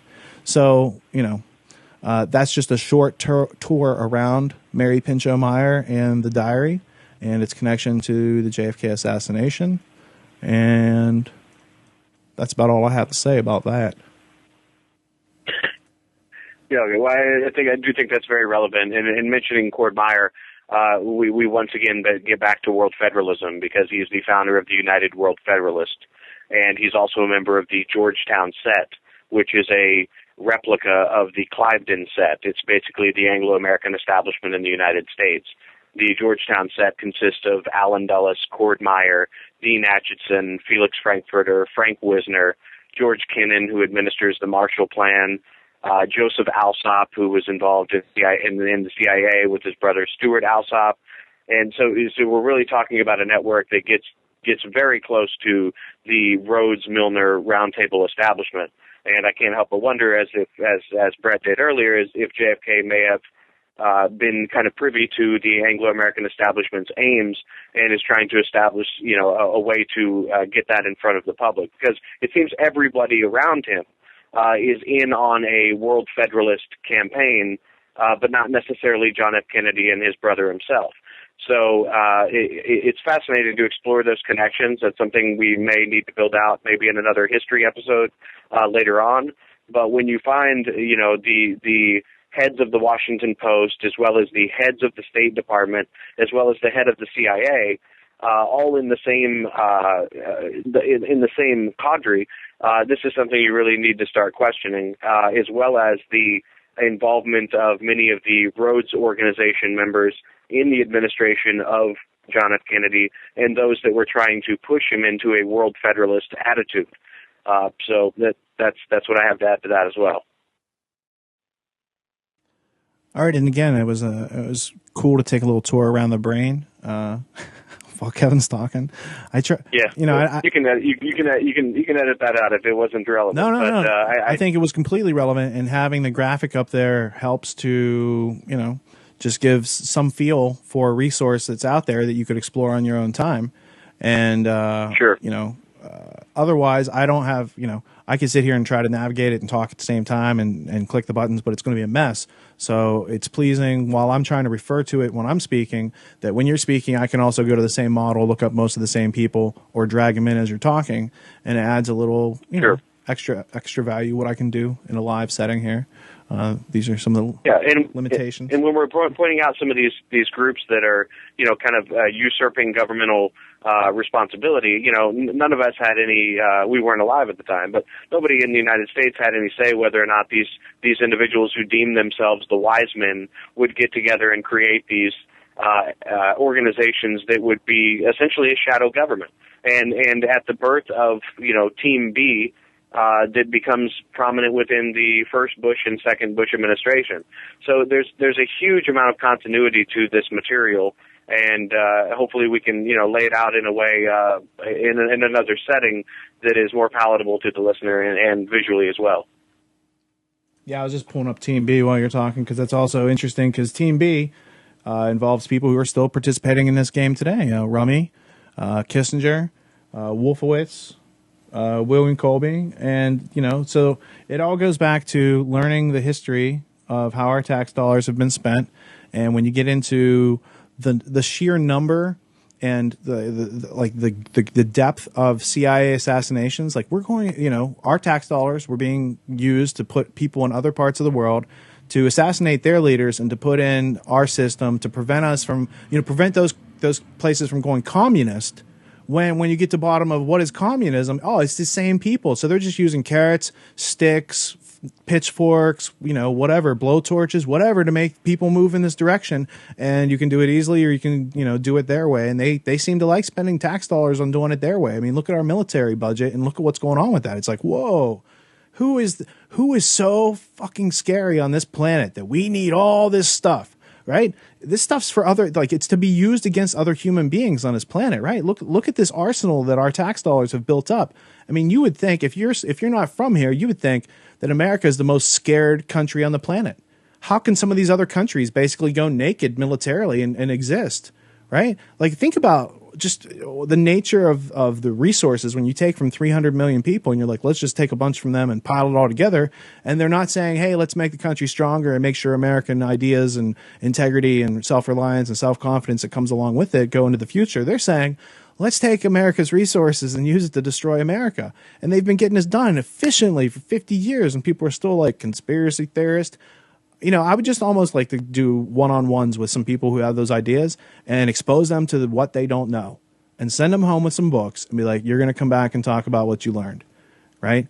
Because you know, until you are exposed to the other pieces of information that have been kept off the table, until you do your homework, so to speak, you're going to be a slave to whatever you've been told. And if that's the best evidence that you've been shown, but you don't have anything better, so you're going to believe that. But then you find out that belief is not nearly as valuable. In fact, it basically has no value as far as currency between other people, unless it is based on knowledge. I might believe some things, but I believe those things for reasons which tie back to things that exist, right? So again, it comes to, we find ourselves in a world today that is very much an involuntary world. I don't remember signing up for this game. I just find myself here every day, and I'm trying to, you know, go with the flow and not go against natural law, but at the same time recognize that we have not been defending ourselves intellectually or physically against the predators who systematically, before we even got here, had these systems set up and funded, and they're just happening to us, right? So we find ourselves, everyone finds themselves in the midst of this game. And at some point you start asking questions about this game, you know, very much like Bill Hicks had talked about in his stand-up. You start asking questions, and then you're like, whoa, people are playing tricks on other people. Okay. But now that you have that angle, look at all the different ways people are playing, you know, being played. And what does it come back to? People are being lied to, and people believe those lies. And that summarizes the whole reason that people have to talk about the JFK assassination the way they do today. The fact from the official standpoint, it's Oswald who did X, Y, and Z, and you have to, you know, go against that story. Instead of everyone starting with, I don't know what happened, let's examine what evidence is there. But let's also ask a question, has evidence been destroyed along the way? And if they're going to destroy evidence along the way, which pieces of evidence do you think they would take the risk to destroy? Right? So it gets back to applying common sense and knowing that the people that have accumulated all the wealth from us in tax dollar form are not our friends, and they're not thinking on our behalf, and they're not looking to tell us the truth. They're looking to gain and maintain power. They are part of an institution that was here before we were born, but very much exists, and they are trying to maintain that institution, irrational as it may be, because they haven't been exposed or haven't, related to that which exists, which is that individuals have rights. And the prime example that they're trying to crush in this country, that individuals have rights, was exemplified when JFK was assassinated in front of the world. Like, if Oswald wanted to get Kennedy, why didn't he get him in a stairwell, or, you know what I'm saying, someplace no one sees? Was it Oswald's motivation to do that in that place, in that way, in public, where, there would be film of it? Who does that benefit? It doesn't sound like if you're the guy, if you're Oswald and that's your motivation, that's something you want to do. I'm just, I'm asking these questions because, I don't know, somebody has to ask some questions and get it rolling. And I think that we've done a good job thus far of presenting what we've been exposed to and juxtaposing it to what else is out there. So before we move on to our special community guest, do you guys have any other further thoughts or things that we should put on the table before we continue? Well, the last thing that I would add to put on the table would be for people to go look for a United States Senate document coming from John F. Kennedy from June 7th of 1960. And this is from a Miss Mary M. Davison in West Palm Beach, Florida. And this is a response from John F. Kennedy. I don't have the letter that was sent to John F. Kennedy, but he responds, "Dear Miss Davison, I'm sorry that I've not been able to respond before now to your note of inquiry. Though I am puzzled by your question, I can tell you that I am a member of the Council on Foreign Relations in New York City. As a longtime subscriber to the Quarterly Foreign Affairs and as a member of the Senate, I was invited to become a member. I have, however, been unable to attend most of its meetings, which are held by the Council in New York, since it is rare that I have the time to go to New York for a late afternoon meeting, at which generally a leading world statesman or public figure holds an off-the-record discussion. With every good wish, sincerely yours, John F. Kennedy." And this is dated June 7th of 1960. John F. Kennedy never appeared on the official rolls of the Council on Foreign Relations. We have a document that is on United States Senate letterhead from June 7th of 1960 confirming membership of John F. Kennedy in the Council on Foreign Relations. So that's one thing that we can add to his resume in relation to his knowledge of the Anglo-American establishment. Now, I would assume, getting into power nowadays and since the 60s, or really since the Council's inception, that once you get into the Senate, they send you foreign affairs and invite you to become a member, and it appears he took them up on that. Have any of you heard any of that before? I was aware that he was invited because that record's out there, but I hadn't been aware that he wrote that letter. Let me just go back. Yeah, it's really the first I'm seeing of it as well. But it is addressed from a Miss Mary M. Davison, and we'll make sure to post that in the show notes, and we can see if we can verify the authenticity of it as well. That is fascinating, though. I mean, you have to get certain approval to get that position. So I know he had meetings with several different groups, and I'd never seen evidence that he continued to participate or considered himself a member of that group. But it is interesting that since he claimed himself a member of that group, that he was never used as marketing for that group. They weren't like, hey, JFK is in our group. They're like, hey, we're going to keep him off the roll because we don't plan on having him be around too long, right? So, sure. Well, it is very much what you've talked about before, kind of like a tool shed. You know, you gather these individuals that are on the up and up, upcoming in politics or in entertainment or whatever field it may be, and use them geopolitically to kind of spread some of those ideas. Now, that to me, this connection here explains why there would have been so many Rhodes Scholars involved in his administration, just as there has been in the Obama administration as well as William Jefferson Clinton, and certainly not limited in the Bush administrations either. Well, we can never really find the bottom of that current of Cecil Rhodes, right? I mean, the more we look into this, the more we keep finding, the more prolific the connections and more, numerous are the connections. I mean, it's not just about them having a position of power to assert control. It's very much like Skull and Bones. A lot of those guys that go to work, you don't hear about, or you hear about their names are in a background, but they're not usually put out for president against another Skull and Bones member, right? So I think that's just another sign of the people who benefited from the Kennedy assassination, is that they're able to put two of their own guys up for president. So no matter which hand you pick, you know what you're getting. You're getting a little Bavarian Prussian education, rule by force and rule by lies type of mentality. And I consider that to be un-American. I don't think that's the way that we realized logically and reasonably that we could all get along and maintain our sovereignty as individuals. I don't think that has any place there. And let's get on the same page. Like, people fought because there was a king, and they didn't want a king. Right. And, people fought for many other reasons after that. But the fact that we very much worship, people in this country have an affinity for the British royal family. That's no secret. I mean, that's been turned up pretty loud lately. The people in this country don't mind that their tax dollars are going to, support like 300 bases around the world. And, they don't think it's strange that we have all these bases. That's nothing strange. But what you see are all the hallmarks, the meaningful hallmarks of British colonization. These are things that the British Empire could no longer do on its own. So it said, hey, America, you remember us? You fought against us? Well, here's our bankers, and you're not going to fight against them. Or if you do, you're not going to be very successful because people are looking for troops, and they're coming in through the back door and taking over and bribing power and creating lobbies and foundations and all these other mechanics of society, dynamics of society that the average individual doesn't really have a chance until they think about it to start questioning these things. They're all just part of the background, right? And so if you're an individual and you're going out there trying to meet your needs and you're only focused on, your direct environment and how much money you're making or what job you're working at, you're not really getting a picture of the game, and therefore you're being played by the game. You're acting out a script that was written for any number of people like you. That's why it's so easy to relate when you go into a mall or read a magazine. It's like, oh, I relate to all these things. No, that's not you. That's the conditioning of you saying, I've already taken on the mental assumption of this position. Instead of, and that's an ignorant position because you haven't asked the questions to actually make an informed decision.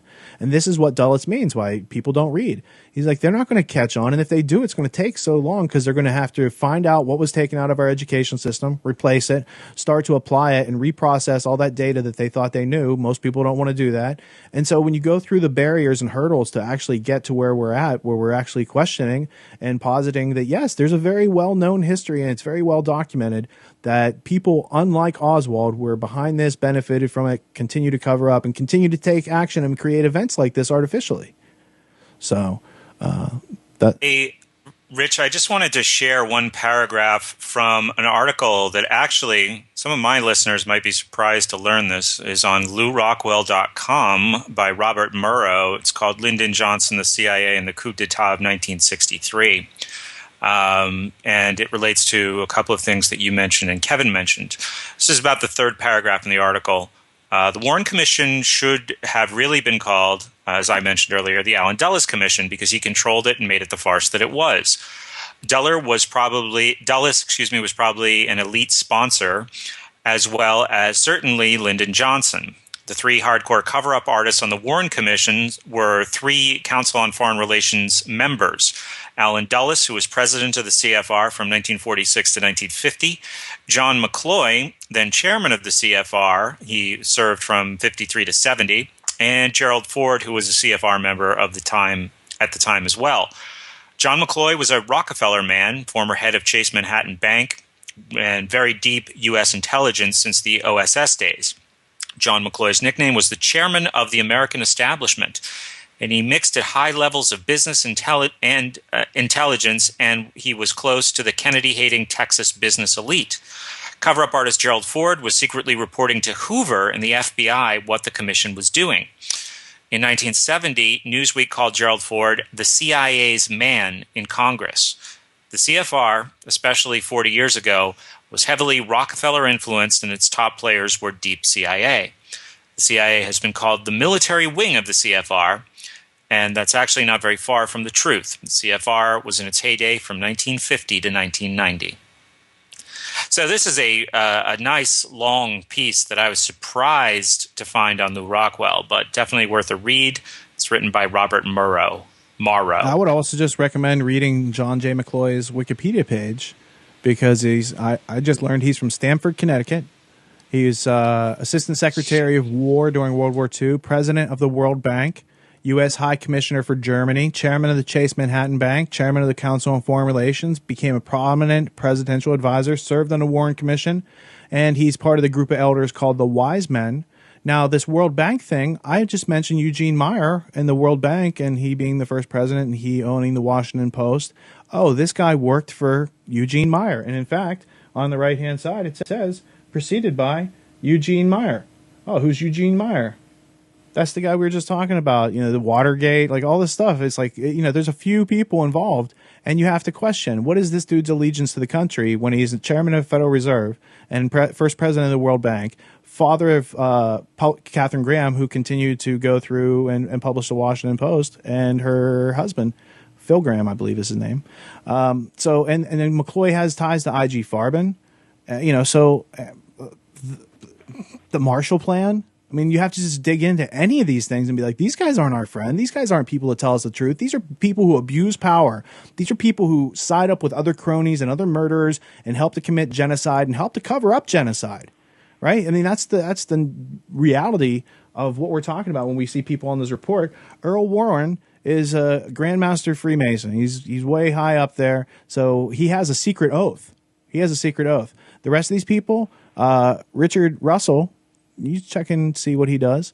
This other guy, Hale Boggs, dies, so he had a little disagreement, and they're like, we don't need this guy around anymore. Gerald Ford, also a Freemason, who, he became, his real name is Leslie King. So he's the first king as president of the United States, and he, was subsequent to the Rockefeller vice presidency, or, that was his vice president, if I remember correctly. Allen Dulles, who he and his brother have long been internationalists seeking to not only, fund the Nazis and, make money from both sides, but, globalism, national government. And McCloy's the same way. So, and Rankin is equally as dirty as the rest of these guys, because he's the Zelikow of this commission, and he's the guy that says, hey, let me take these 27 volumes and tell you the nice Hollywood version, poetic prose of this story. And, that's the official story right there, J. Lee Rankin, right? He's the Zelikow of the commission. Again, drawing to the parallels of, having somebody in charge who was part of supporting, the neocons, the Nazis, whoever you want to see it, people who hate America, and then having other people involved on the 9/11 Commission who were equally as bought into the establishment and part and parcel of the events, who are then asked to investigate the events and issue the official report. So that's just a couple of the notes that I had on that, but I feel that we've made our special guest for this episode. Rich, one more tiny thing real quick. Do it. All right. I just wanted to reference the executive sessions of the Warren Commission because they relate to what you're talking about, and I can make these transcripts available for the show notes.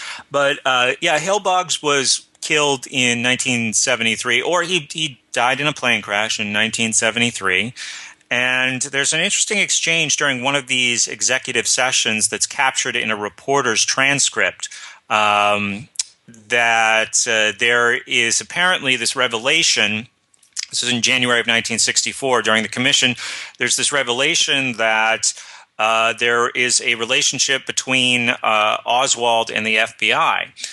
And basically, I'll just give you the one line so we can move on, and I'll make the transcript available for people who want to read it. Oh, Boggs was U.S. House of Representatives from New Orleans, Louisiana, so that would make sense why what you just said makes sense. I get that. I just learned that. Thank you. So Boggs is. It seems to me that he's talking about why this is important, and he says that I don't even like to see this being taken down. And Dulles responds, I think this record ought to be destroyed.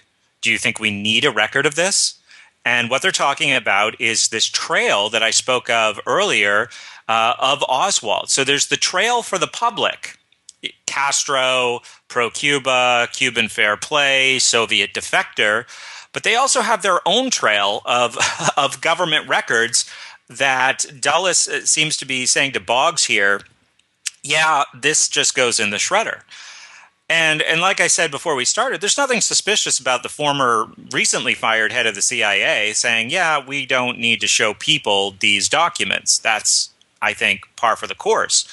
But the fact that he's having the conversation with Boggs and they seem to be at odds about this, I found very interesting. Yeah, I find that all very fascinating. If you could please send me that document that you referenced with the dates of Alan Dulles relating to the CFR director until 1960. Now, if Alan Dulles is a mortal enemy of JFK, or they become enemies over time, and JFK is becoming a CFR member the same year that Alan Dulles is stepping down as the head of the Council on Foreign Relations, I find that very fascinating as well. Because you find that he wants to put Alan Dulles out of a job, and then Lyndon Johnson makes sure that Alan Dulles gets put on the Warren Commission with John J. McCloy, who you and Richard both mentioned so poignantly, because as the president of the World Bank, he was also the Rockefeller trustee from 1946 to 1949, and he was a Carnegie chairman of the. I'm sorry, he was a member of the Carnegie Foundation as well as chairman of the Ford Foundation from 1958 to 1965. So to bring that full circle, he's also a member of the Georgetown set, which is the set centered around the imitation of the Cliveden set of the Rhodes Milner Roundtable Group. And this is where you have Eugene Meyer and the Washington Post, as Richard mentioned. And I think it's worth mentioning that as head of the World Bank, the first head of the World Bank, he's also the first head of the Federal Reserve System. And he is a very good friend of Lord Lothian of the Rhodes Milner Roundtable Group. Now, Katharine Graham, his daughter, and her husband are also members of the Georgetown set and also prominent members of the Council on Foreign Relations. So it's very fascinating to see that these connections that we're both bringing independently have such an interdependence to the greater intelligence story. John J. McCloy was also a member of the Bilderberg Group, and I can't mention the Bilderberg Group without mentioning that C.D. Jackson is the one who brings the Bilderberg Group into the United States. He is the one who introduces the Bilderberg Group into the United States. He also bought the Zapruder film. So here we go again with these interdependent connections that very clearly show a concerted effort amongst those in the intelligence community to hide and obfuscate, to hide the facts in the situation. Please send me those documents if you would, because you mentioned quite a few connections there that I would like to add to the personal brain. Sure. They're both in our chat right now, but okay, I will make sure you can get them another way if necessary. Thanks.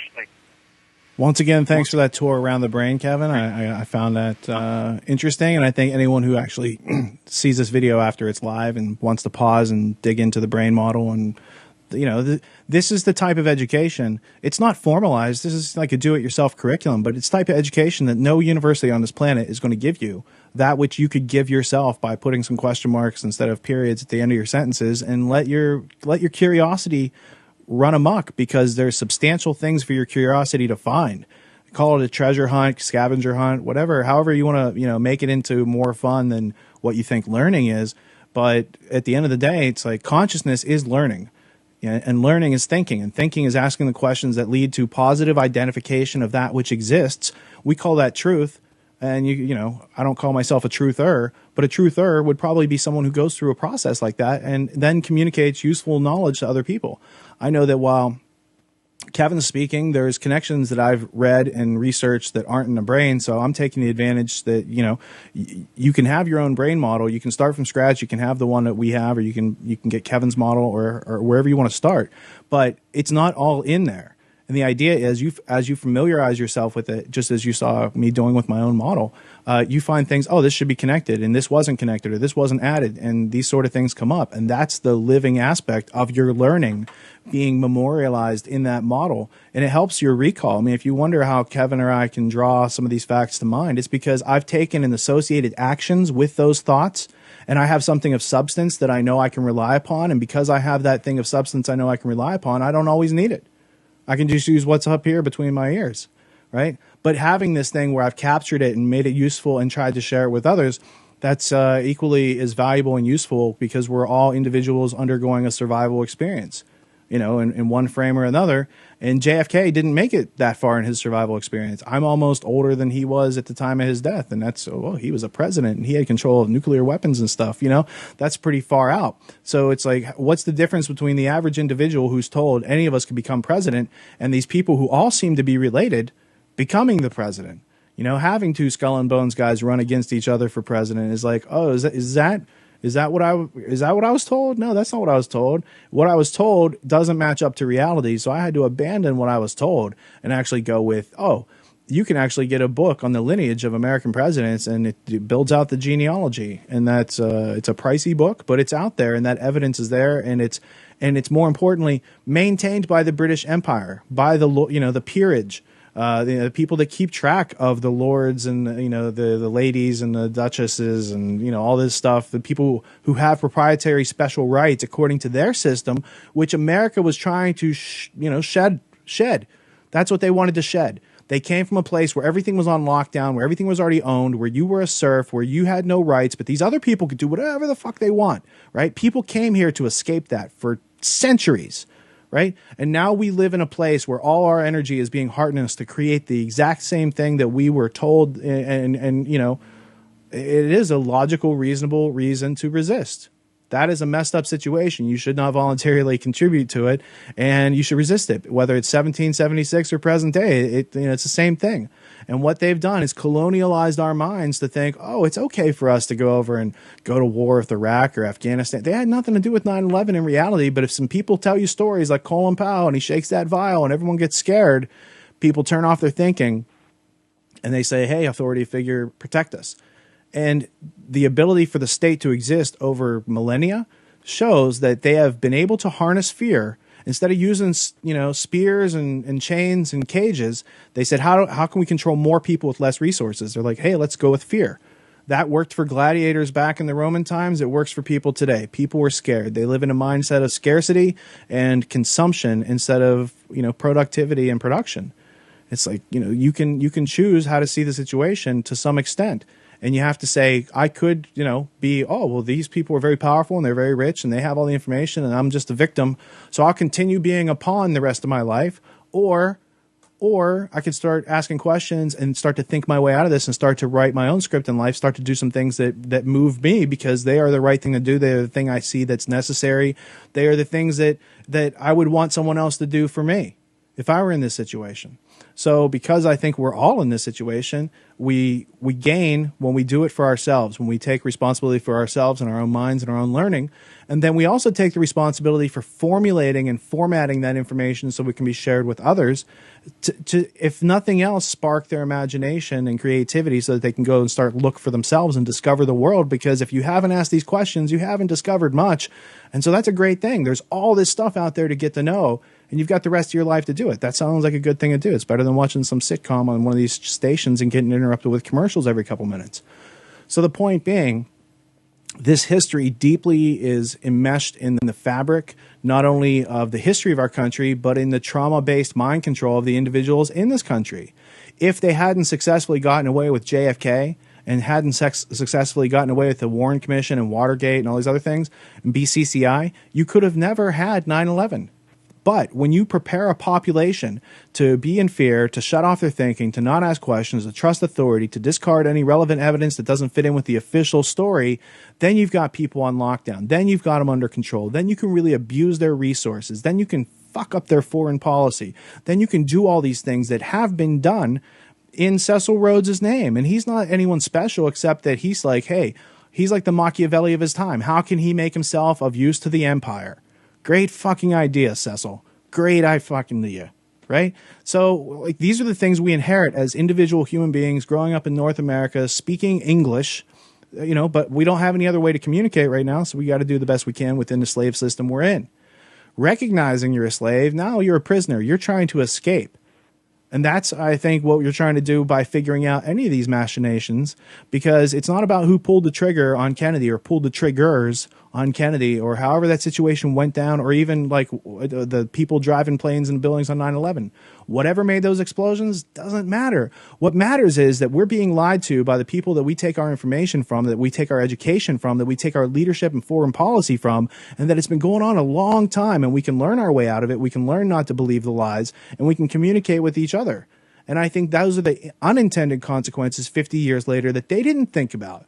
All they thought was we can say conspiracy theory and get people to stop thinking, and that has been pretty effective for 50 years. But I think a lot of people out there, even if they think Oswald was the alone shooter, I think a lot of people out there are just so fed up with all these other things that are being done that they're starting to ask questions, and they're starting to re-examine some of those beliefs and assumptions. And I encourage that, of course, because that involves getting in touch with reality and the actual artifacts and the things that exist from that situation that involved living people, because we're related to those living people today. It's like, we are all part of the same breathing dirt on this planet, right? I mean, it's like, it's a crazy ecosystem, but we seem to be part of it. And these things have causality, and it's a finite planet. So, behooves us to learn so that we can survive. That's what I'm saying. And these explorations and these exercises rob them of one of their most powerful weapons, which is our fear. So, and our belief. Yeah, I know that 9/11 was a very scary and traumatic day for me. I know it certainly was for you, Rich. And now the next time something like that goes down, I don't have to go through that traumatic stress that lasted for weeks, and for most people, lasted maybe even longer than that. In which all kinds of official stories can be laid down, and people, who are just completely unable to defend themselves from those stories because they're so paralyzed by fear and emotion. They just integrate that into their thinking. And then later, when more information is revealed, well, now there's cognitive dissonance. It's very powerful. So the more of us the more people that can do this and can participate in things like that, when these events happen, or when even real tragedies are used, people are not paralyzed by fear, and the people who are perpetrating these things, or at the very least, in some cases, using these events, don't have their most powerful weapon anymore. Very, very well said, guys. I think that really gets to the heart of it, is that, each and every one of us has to take the steps necessary to try to build out the connections that we can find, and it's by finding other like-minded individuals who are also on this same path and doing research that we can better share it with the world. We wouldn't have this ability perhaps today without the internet.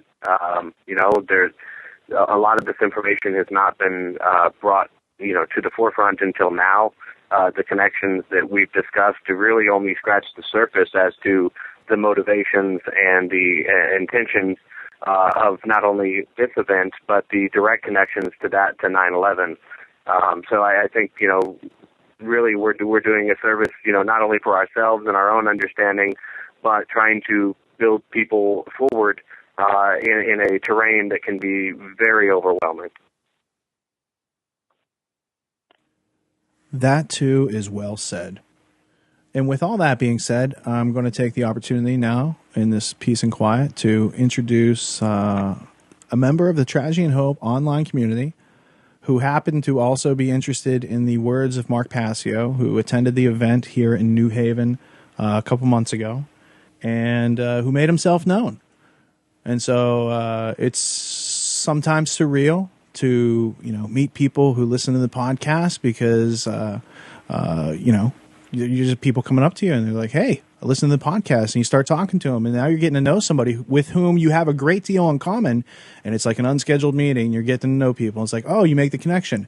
You go by Red Tail Hawk in the community. Okay, now I'm making these other connections, and then it builds out and flourishes. So earlier this week, we received an email that had a photo attachment, which I'm going to put up on screen right now while I talk about it. There it is. As you can see, it is inside of a book. It's a page, and it is, to the president at the White House. Dear Mr. President, your commission to investigate the assassination of President Kennedy on November 22nd, 1963, having completed its assignment in accordance with Executive Order number 11130 of November 29th, 1963, herewith submits its final report. Respectfully, Earl Warren, Richard Russell, John Sherman Cooper, Hale Boggs, Gerald Ford, Alan Dulles, and John J. McCloy, signed in the book, as you know, the book's printed, but also signed in person. So the living flesh actually attested to this is their report, and this is a collector's item up for auction. It's also headed up by J. Lee Rankin, who's the general counsel of the Warren Commission. So this document is very interesting, and I said, I would like to learn more. So we asked Ben, who had sent it to us, if he would like to participate in a little Tragedy and Hope Casual Cafe this morning, and he agreed. And so we've got him here on the Skype someplace. Ben, if you want to make yourself known via video, I think that won't cause any problems. And I know it's your first time on a broadcast like this, so there's nothing to be nervous about. Sure. No, I'm honored to join the conversation. Thank you so much for having me, Rich, Brett, Kevin. So you want to tell us a little about the origins of the document you sent and the cornucopia of content that you sent us some video of? Well, for posterity, I had the opportunity and seized it to capture some revisionist history, this tale that was written to mire the people in fallacies. But nonetheless, I walked around the gallery where the auction's taking place with my iPhone camera, provided some commentary, and documented as much as I humanly could in the brief window I had with the artifacts, and presented them to you in a very simple video.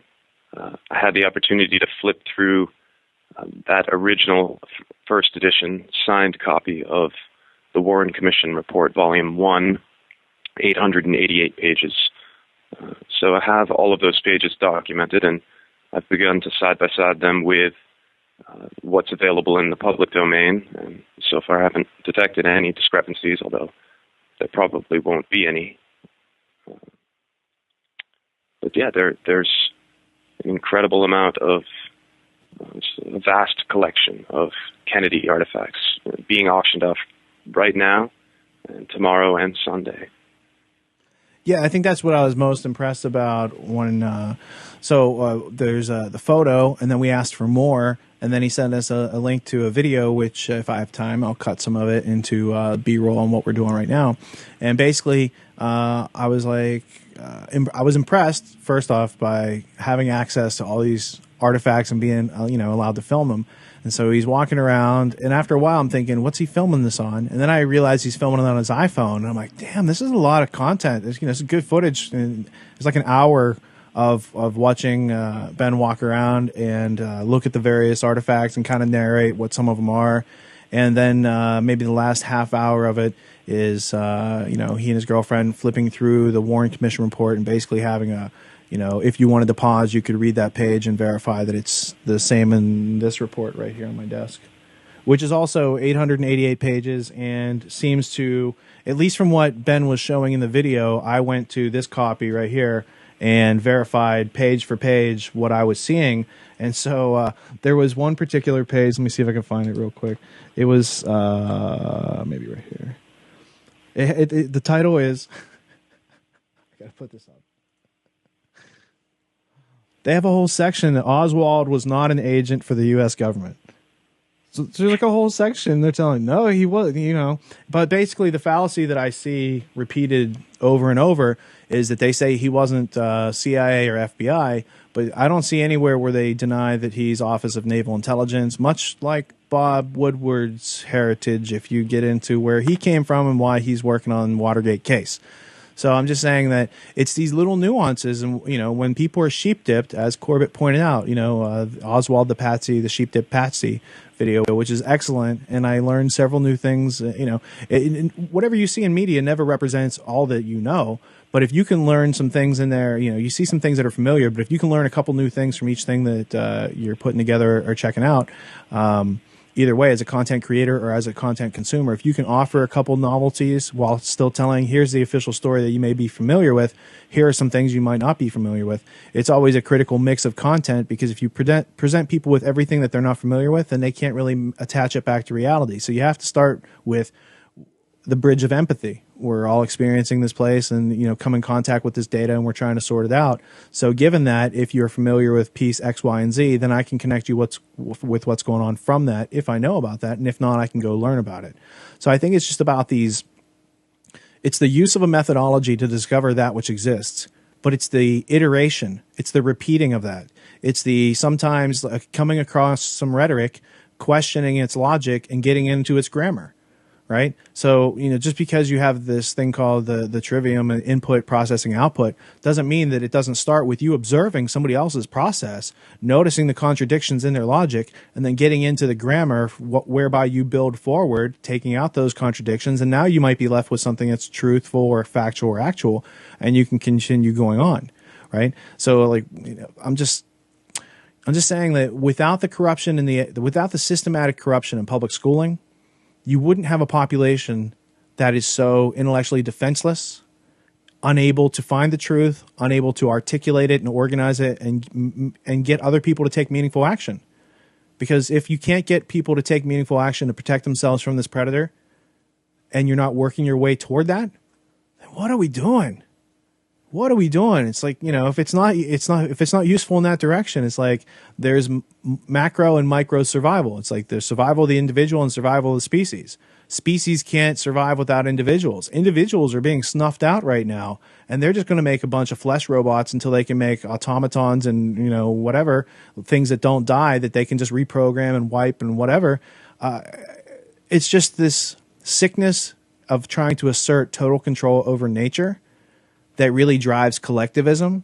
It drives communism, all those other isms. But when you get down to it, it's like it's a fundamental philosophical corruption. And then those people get together and they're like, hey, alone they stand a chance of being wiped out or made null. But together they can assert their will and all feel like they're God in that process, right?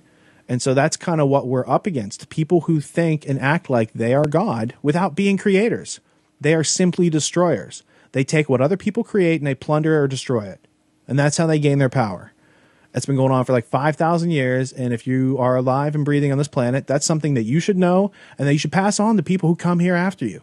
You should try to carve that in stone someplace. Let other people know. Make a landmark and be like, hey, shit's going on and it's continuing. Unless you guys have taken steps to mitigate this in your culture, it's going to continue and it's going to creep into your culture at some time or another, because that's the story of human history. And so I think some of the founding fathers of America were like, hey, this thing exists, and if we want to be separate from it, we have to set up some defenses. And I think the British Empire came in and dismantled every part of those defenses, every part of the immune system, that makes those defenses go into action, where you can actually notice, hey, there's a foreign body coming in here, and that foreign body is saying that America should act as a colonialist, and we're, even Britain, famous authors are basically framing out America as poor America. It became an empire and it got crushed, right? But who's telling that story? The people who made America into an empire sucked out all its resources, ruined its name, its credibility, its integrity, ruined and broke the trust that existed, took away the ability for self-esteem and self-reliance and self-confidence, and then we're left as something that's carved out and hollow, but it's still like America on the outside, So in coming into contact with all these artifacts, Ben, what was your perspective before looking into some of these artifacts and after? Did you have any change, or did it just add on to what you already know? By looking at this first edition original copy, it's verifying that it's bullshit. Excuse the term. Getting more in touch with JFK's personal and family life and rise to political prominence through photographs, journals, letters. And it's also substantial to mention that there are personal letters from Oswald's mother to Playboy magazine, numerous publications attesting to her son's innocence, pleading with people, to powerful people and publishers, editors of major publications, to hear her and to hear her story, all of which are ignored, I'm sure, and kind of the popular perception that's been put out. But it's even more tragic than ever before to see firsthand family photographs, personal slivers of a human being's life whose life was taken prematurely. So it's tragic. Well, there sure were a lot of slices of life that I could see from the footage that I'm probably cutting in right now for people who aren't watching it live. It's all, it's a struggle. I can only do so much at once. I would love to play the clips that Ben sent while we're doing Ustream, but from what I've heard from people on the other end, it clumps up the audio, the video is not on, so it's just better to cut it in post-production and take a couple minutes to do that. But what you're seeing as I show some of this footage is just aisles and aisles and aisles and walls covered with photos of JFK, of letters that he made, of legislation that he signed, of just someone who it seemed like, and I could be wrong, but it just seems like there seems to be a trend through history where they give someone power like that and then they take away that power publicly. And that's a historical mechanism that is played out time after time. In Freemasonry, the Freemasonic lore it's called the killing of the king, and that there are several parts of the symbolic rite that happen to just be carried out coincidentally in JFK's assassination. And since he was an enemy of that collectivist infrastructure, since many of the people who presided over the results of his death were connected into a secret society with secret oaths that had been used by the British colonies to go around and take control of the world. So as Kevin can illustrate or elaborate upon, or a future Peace Revolution episode will disclose to you, almost the origin of almost every British colony started as a Freemasonic lodge where they started bringing in this anti-nationalist belief system, a belief system that, is very much instilling a global colonization effort being conducted by a central group out of Britain at that time, right? So there are all these connections into it, and those connections continue to percolate and show their head through many of the documents that I saw during your tour of the auction facility, because he's surrounded by either Rhodes Scholars or Freemasons or Skull and Bones guys, and all those guys agree on everything and they got the same agenda. He's the guy playing out of tune. He's the guy in the orchestra that's not hitting the notes that they want, and he's trying to be like, hey, there's a secret society and you guys should be aware of this and I'm against it. And he's speaking out, and he's doing a number of other things. He's writing that executive order that shuts down Vietnam, which the draft of Johnson's fixing of that is done the day before Kennedy's shot. So Johnson had already planned a memo as president saying, hey, we're going to reverse that other executive order. I don't know. I think that's a bit of evidence. That's a piece of history. You should check that out. The whole, fact that he pissed off the Pilgrim Society and the Federal Reserve and all those other guys. Yeah, so there are just these multiple layers of motives. He jerked the mob around with his use of Sinatra and his dad's use of the mob to get him in the president's seat in the first place, right? So there's like any number of pieces of grammar that are real, that exist, that do have connections. But when you get into the questions of what are the documents that actually lead us back to the killers, it's like the Warren Report, those 26 volumes, that takes you back because you're seeing things in there that are in the record that are contradictory. There's a lot of evidence that wasn't included in that record that was inconvenient to even be in the record, right? Just in case people find, a smoking gun, you can't have that. Dulles is like, you can have all this other minutia because people aren't going to read it, they aren't going to connect it, and the public doesn't have an attention span long enough anymore to tell them the truth. And what's the quote by J. Edgar Hoover, Freemason? That there exists a monstrous conspiracy so big that even the thought of it shuts down most people's minds. That's the purpose of it. That's the point. And if you realize that's their point, then you're like, okay, I got to outgrow this. I got to outlearn this. I got to start outthinking these guys. I got to learn more than they've learned to do what they do. Because compartmentalized, those guys are all being brought up into spoiled realms of power. They're not taking the time to build brain model. You know what I'm saying? Like, Brzezinski didn't get to where he's at because he's doing what we're doing. He got to where he's at because he's the new Machiavelli. He says, hey, H.G. Wells has good ideas. The Rockefellers have good ideas with the eugenics thing, the technocracy thing. That's a good idea. How can I make myself useful to the empire? He goes to David Rockefeller. He's like, I got this plan. Rockefeller's like, that's just like my plan, but it has more details. Great. Come along with me. Right? And so you have these things that come up through history, and they're surrounding JFK and all these artifacts that you can see. Brett, I know you haven't seen any of the footage, but being aware that there is just such a huge collection either says something about JFK or says something about the fact that people knew there would be a market in having a lot of JFK stuff. What do you think JFK was used for our establishment in America? Besides, like the obviousness of his family's held up as the king and queen of America type thing.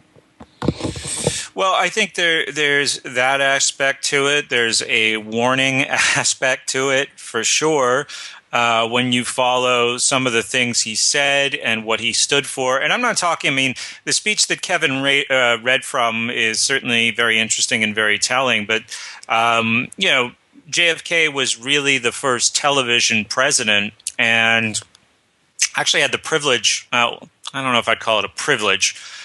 I met one of his speechwriters once when I was a much younger man, and he and the people who were managing him really seemed to know how to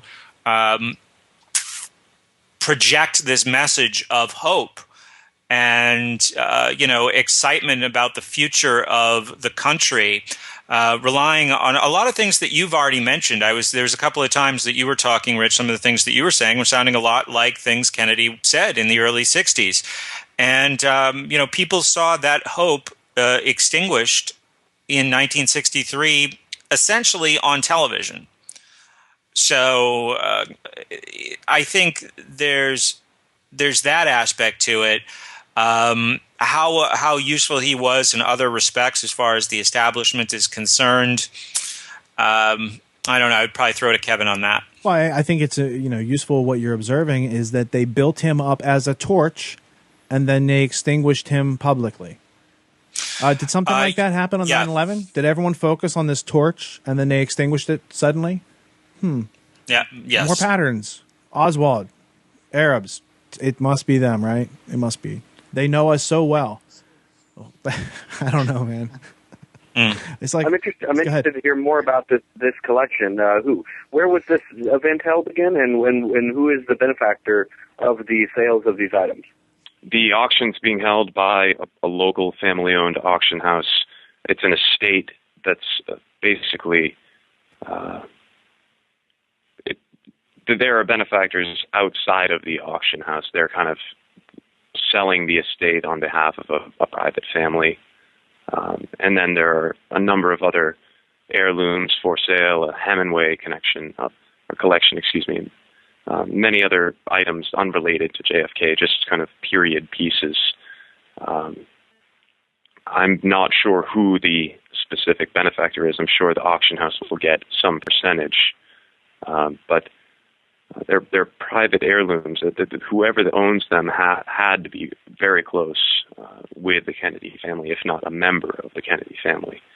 I'm not sure why they would be for sale. The fact that they have this signed copy of the Warren Commission that was Alan Dulles' personal copy, to me, was just mind-blowing. To see the signatures, to have access to that primary source, and that's what I've learned as a member of the Tragedy and Hope community, how important primary sources are and how well you steer your members to do their own research and to think critically on their own. And so I've begun to employ those methods that I'm learning as a member of the community, and I'm doing it in real time by actually going to the document itself.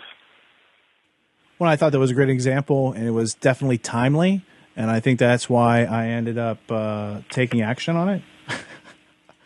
I was like, this is like too much of a cross section. It's like you got these artifacts, you got somebody on the scene, you got the 50th anniversary coming up. We met you last month. You've been a member of the community for over a year, so it's not like you just came by and you're like, hey, here's what's going on.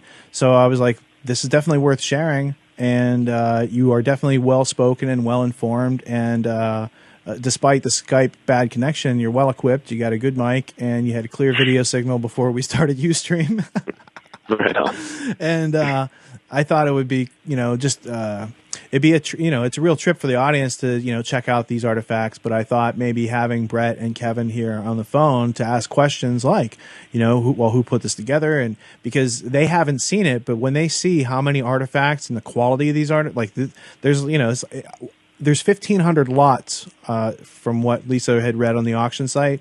But these lots, I think, are made up of maybe 100 articles or whatever. So or items. And so there's like, when you look around, it's just like JFK from wall to wall, as far as you can see, like private photos. These aren't, it's not like newspaper clippings or something like that. It's like somebody had a definite penchant, and many people did. I'm just saying, like, this is a collection of many people who like to take pictures of that guy, keep an eye on his family. As far, it's like, what are we seeing? Is this J. Edgar Hoover's private collection of the Kennedy family? Did someone just grab his files and be like, we're going to auction this?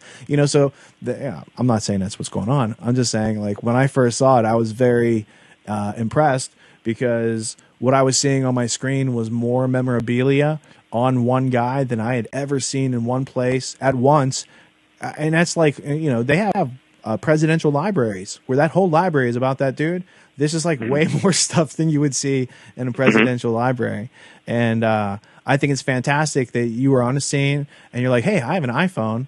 And obviously you must have an enormous amount of space, because it seemed like really good HD quality, like the quality of footage that you could use in a film, at least if you're making a documentary of these items.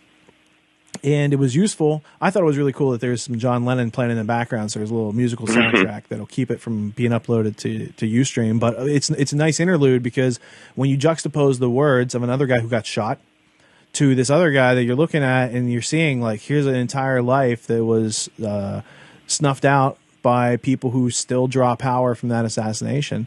I thought it was just, like I said, too good to pass up. It was worth going through the trouble to try to get the Ustream and the Skype and everything to cooperate. And it was definitely worth the perseverance to get this far, where we've had only a couple cutouts and dropouts from the Skype. And but otherwise, I think it's been a fruitful conversation that really, it shines a light from a different direction and allows you multiple, inlets of viewing on this three-dimensional, actually happened in history, execution, assassination, but then is also represented, like, in the 2D world by this thing called the Warren Commission report, and then people build their own ideas off of it, and that's what the people who killed Kennedy designed. They're like, we want you to take this and use it as your source of evidence instead of actually looking for the evidence that exists. And it's the same thing with 9/11. Nothing is in a 9/11 Commission report unless everyone on the Commission staff unanimously agreed to its inclusion in there. And when you look at the things that are left out, which you should, the omissions are much more powerful than anything they include in the report, because those things actually lead you toward the truth. And so they put out an obscenely large 26-volume set, and they're like, even if you do read this, it doesn't mean you're going to get the truth. I mean, that's the getaway plan for 50 years plus, right?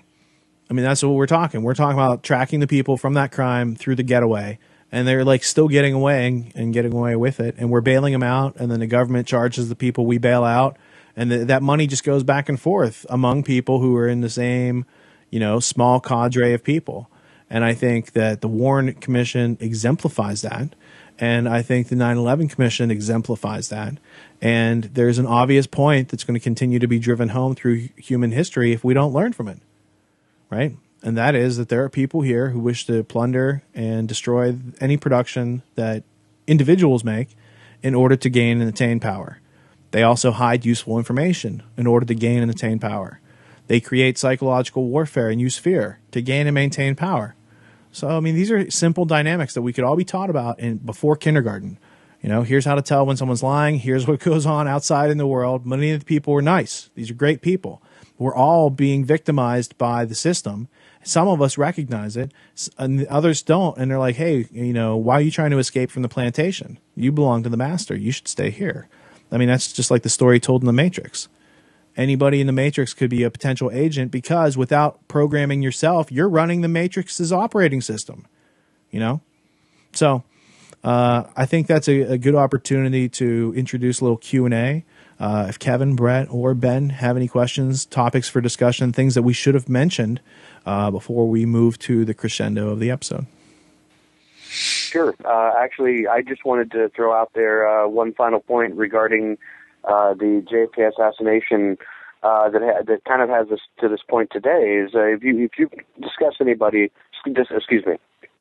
anybody the JFK assassination, or you start to bring up some of these very valid points of inquest, you get the term conspiracy theory thrown at you.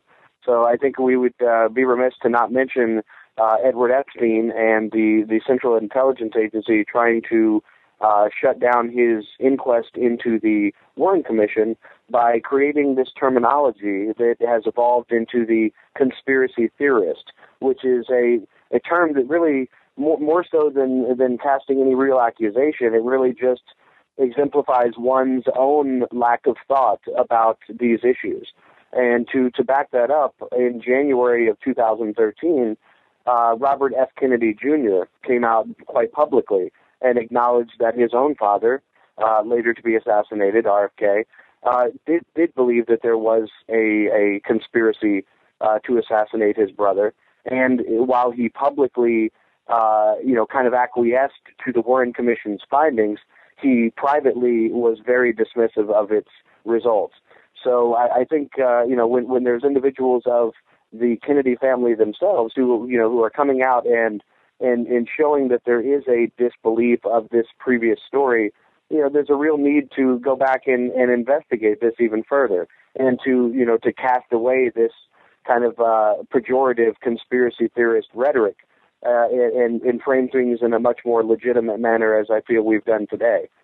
And I very much look forward to, and I thank you for sharing those artifacts from the JFK auction, because I think it will show another side of this individual that perhaps has not been done heretofore. So that's what I would have to add there.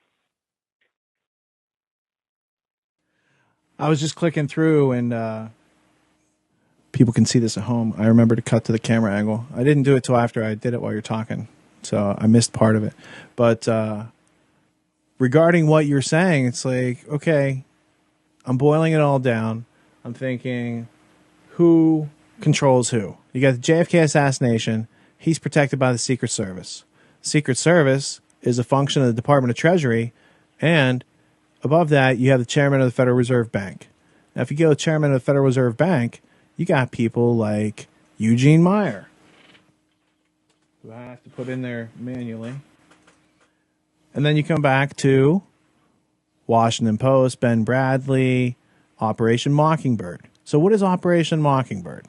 Let's just ask this question, because if there's a thing called Operation Mockingbird and it's in effect when they kill Kennedy, well, then that would even show some premeditation, because that's a piece you need in there in order to conduct that execution. You need control over at least a couple of the aspects of how it's going to be reported.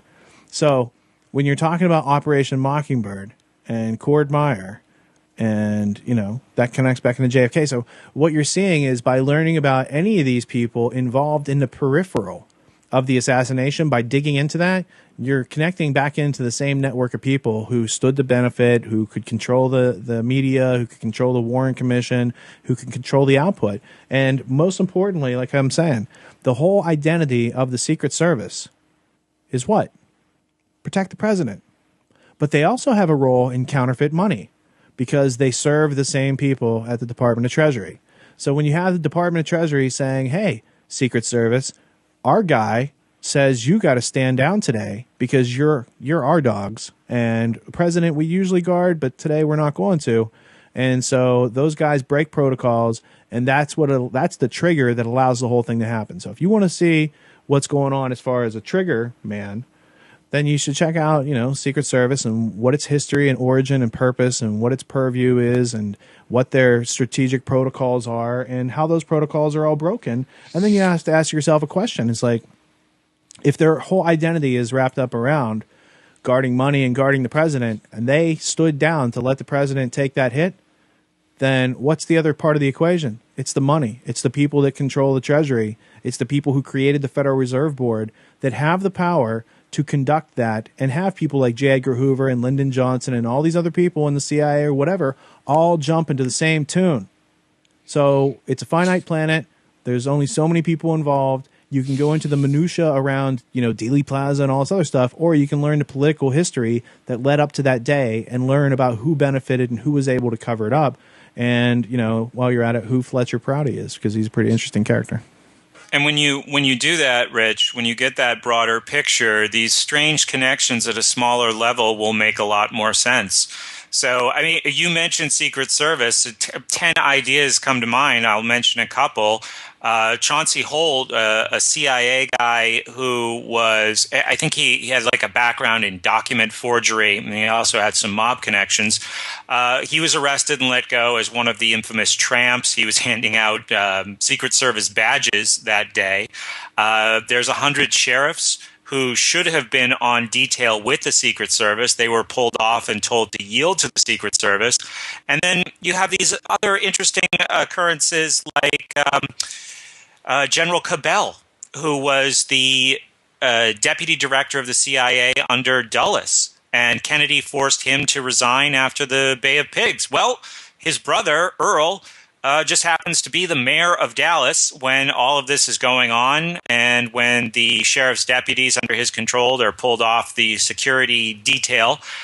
So even right from that one idea, there's all of these places where you can go back down and into this that are very interesting, and it relates back to what I was talking about earlier with regard to carrots and sticks. I also think it's worth mentioning that on the day that JFK was assassinated, there was a full-page ad ran in the Dallas Morning Times, or you can look it up, and it's a picture of JFK from the front and in profile saying "Wanted for treason." And the guy who owns that newspaper is Ted Dealey of Dealey Plaza. And so in my estimation, that's the go sign for that day. Like if you're an operative and you're possibly going to work that day, you see that in the newspaper, and that's the thing that says you're going to work. Like it's on. If this guy printed this in the paper, then all these other people agreed, and whatever the day's events that they had planned out unfold. The best, written description, filmed description that I've seen, like made by Hollywood, is called Executive Action. So it's a book and a film. And if you watch that film, you basically see that JFK stepped on establishment toes, and that these guys took a creative course in taking him out of the picture, while at the same time creating a vacuum that gave them an immense amount of money and power through Vietnam and all these other things that happened. And you can see plausible. It's like it doesn't matter who the guys were that pulled that trigger, in my estimation. It matters who was able to put a team together that could do that and cover it up and destroy evidence and bribe a commission and all these other things that had to go on for us to end up today in a post 9/11 world where every part of our social and civil rights are being eroded, where privacy is not a question of what do you have to lose, but what do you have to hide. Now, I have privacy, not because I want to hide stuff, but because I have something to lose. And if I didn't have something to lose, you wouldn't have this whole story of human history where these people are trying to take away individual rights through taking over your mind and getting you to take pre-programmed actions. Like, that's the story. Learn from it. They want your rights. They want you to make a choice that is a non-choice, that is a choice that they determine, not you, through thinking. Right?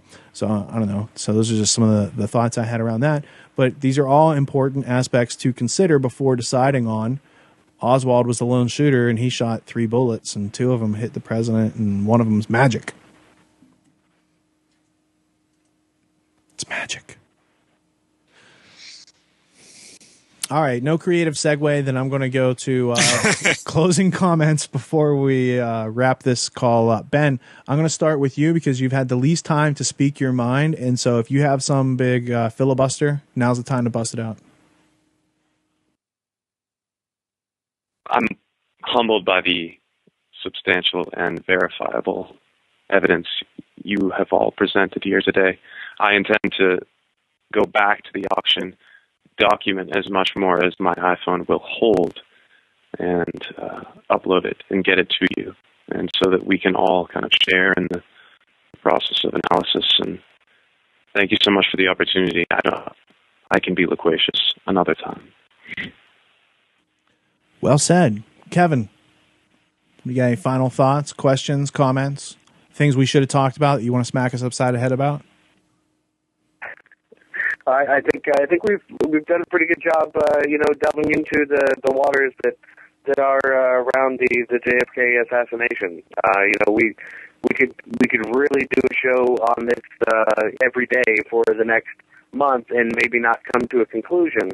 But we really have to point out the signposts that got us to this point. Please do. Please point out some signposts for us. What are the major themes or historical patterns that you see of an Anglo-American variety, possibly?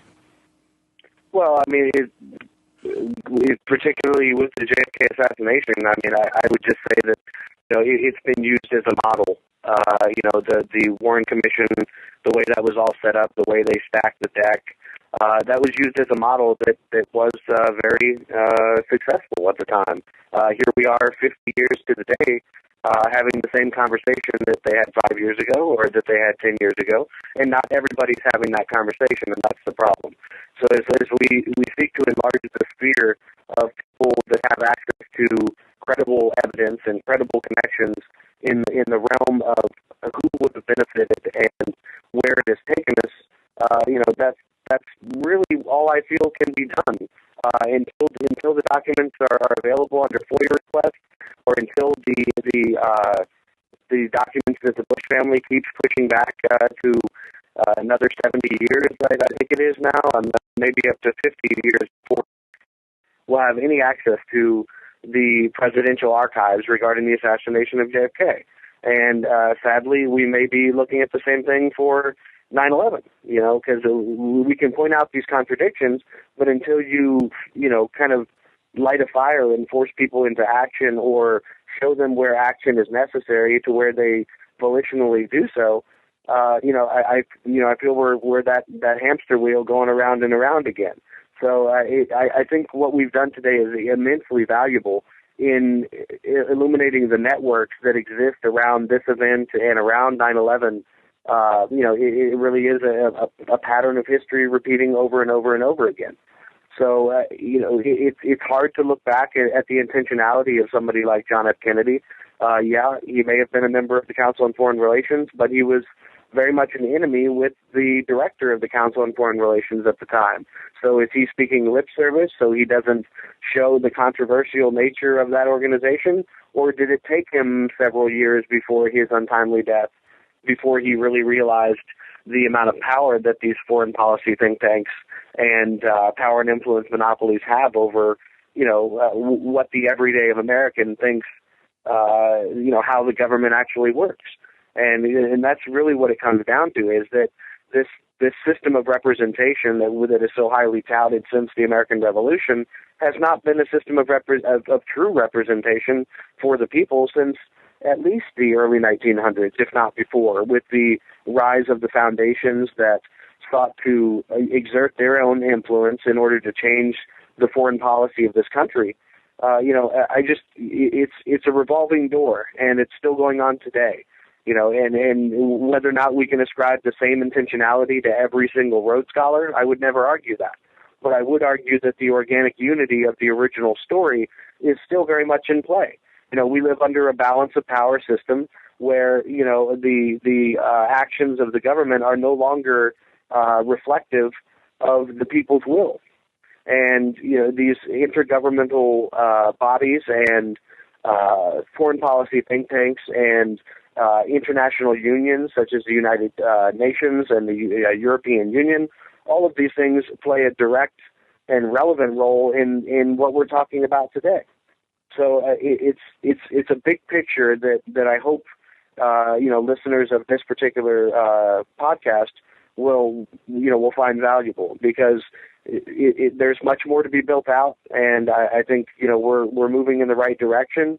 but we have to get ahead of the curve to where we're not 50 years behind the event, or now over 10 years, behind the event of 9/11, without any substantial action taking place to reverse the course of history. And so, I hope people have found it valuable. I certainly have. And, the more we can, make a visual representation of the connections that we've discussed auditorily, I think that will help as well. So, I just want to thank you guys for including me in the discussion, and I hope the points have been relevant, and, that we can do it again. Sure. And just to add to one thing that Kevin said, I think this is valuable, what we've done here today, but I also want to thank the people who are ultimately going to hear this, even if it isn't in the big scheme of things too many people. You might have heard me say something like, I have a theory a couple of times, or use the word theory. And I don't think there's anything wrong with floating a theory if it's, first of all, announced as a theory and floated to, a few hundred people, like the people who are subscribing to both our programs, who are curious and competent researchers. I think that's the right group of people to float theories to, because they can go out there, they can look into it, and maybe we all discover something together.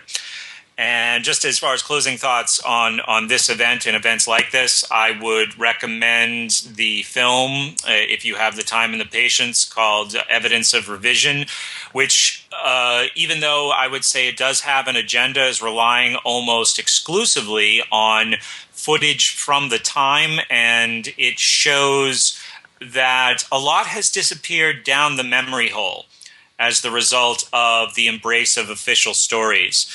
And, when these official stories take hold, for most people, there's no looking back, there's no going back. But there always has been a very small but vocal group of people who question official stories. And that's when I think real speculation begins. And I think that's very healthy. So with 9/11, there was far less speculation and public investigation prior to the 9/11 Commission. That happened relatively quickly. That was within 3 years of the event that that book was shut, even though it took the investigation a considerable amount of time to get started for maybe a variety of reasons.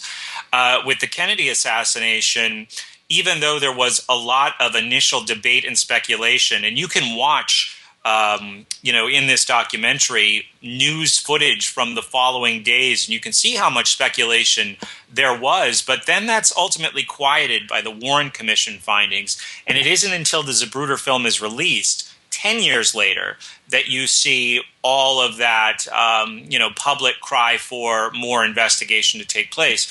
So if there's any progress that can be identified there, the public's desire, or some part of the public's desire to investigate things and look at things more closely after 9/11 versus after the Kennedy assassination, I would say that's at least somewhat encouraging. And I feel, guys, like I could go on, and I'm looking at my notes and I see a bunch of stuff that we didn't get to, but I think we did a good job today, and I'm satisfied and ready for lunch.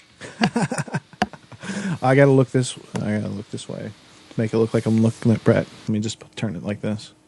All right, that's better.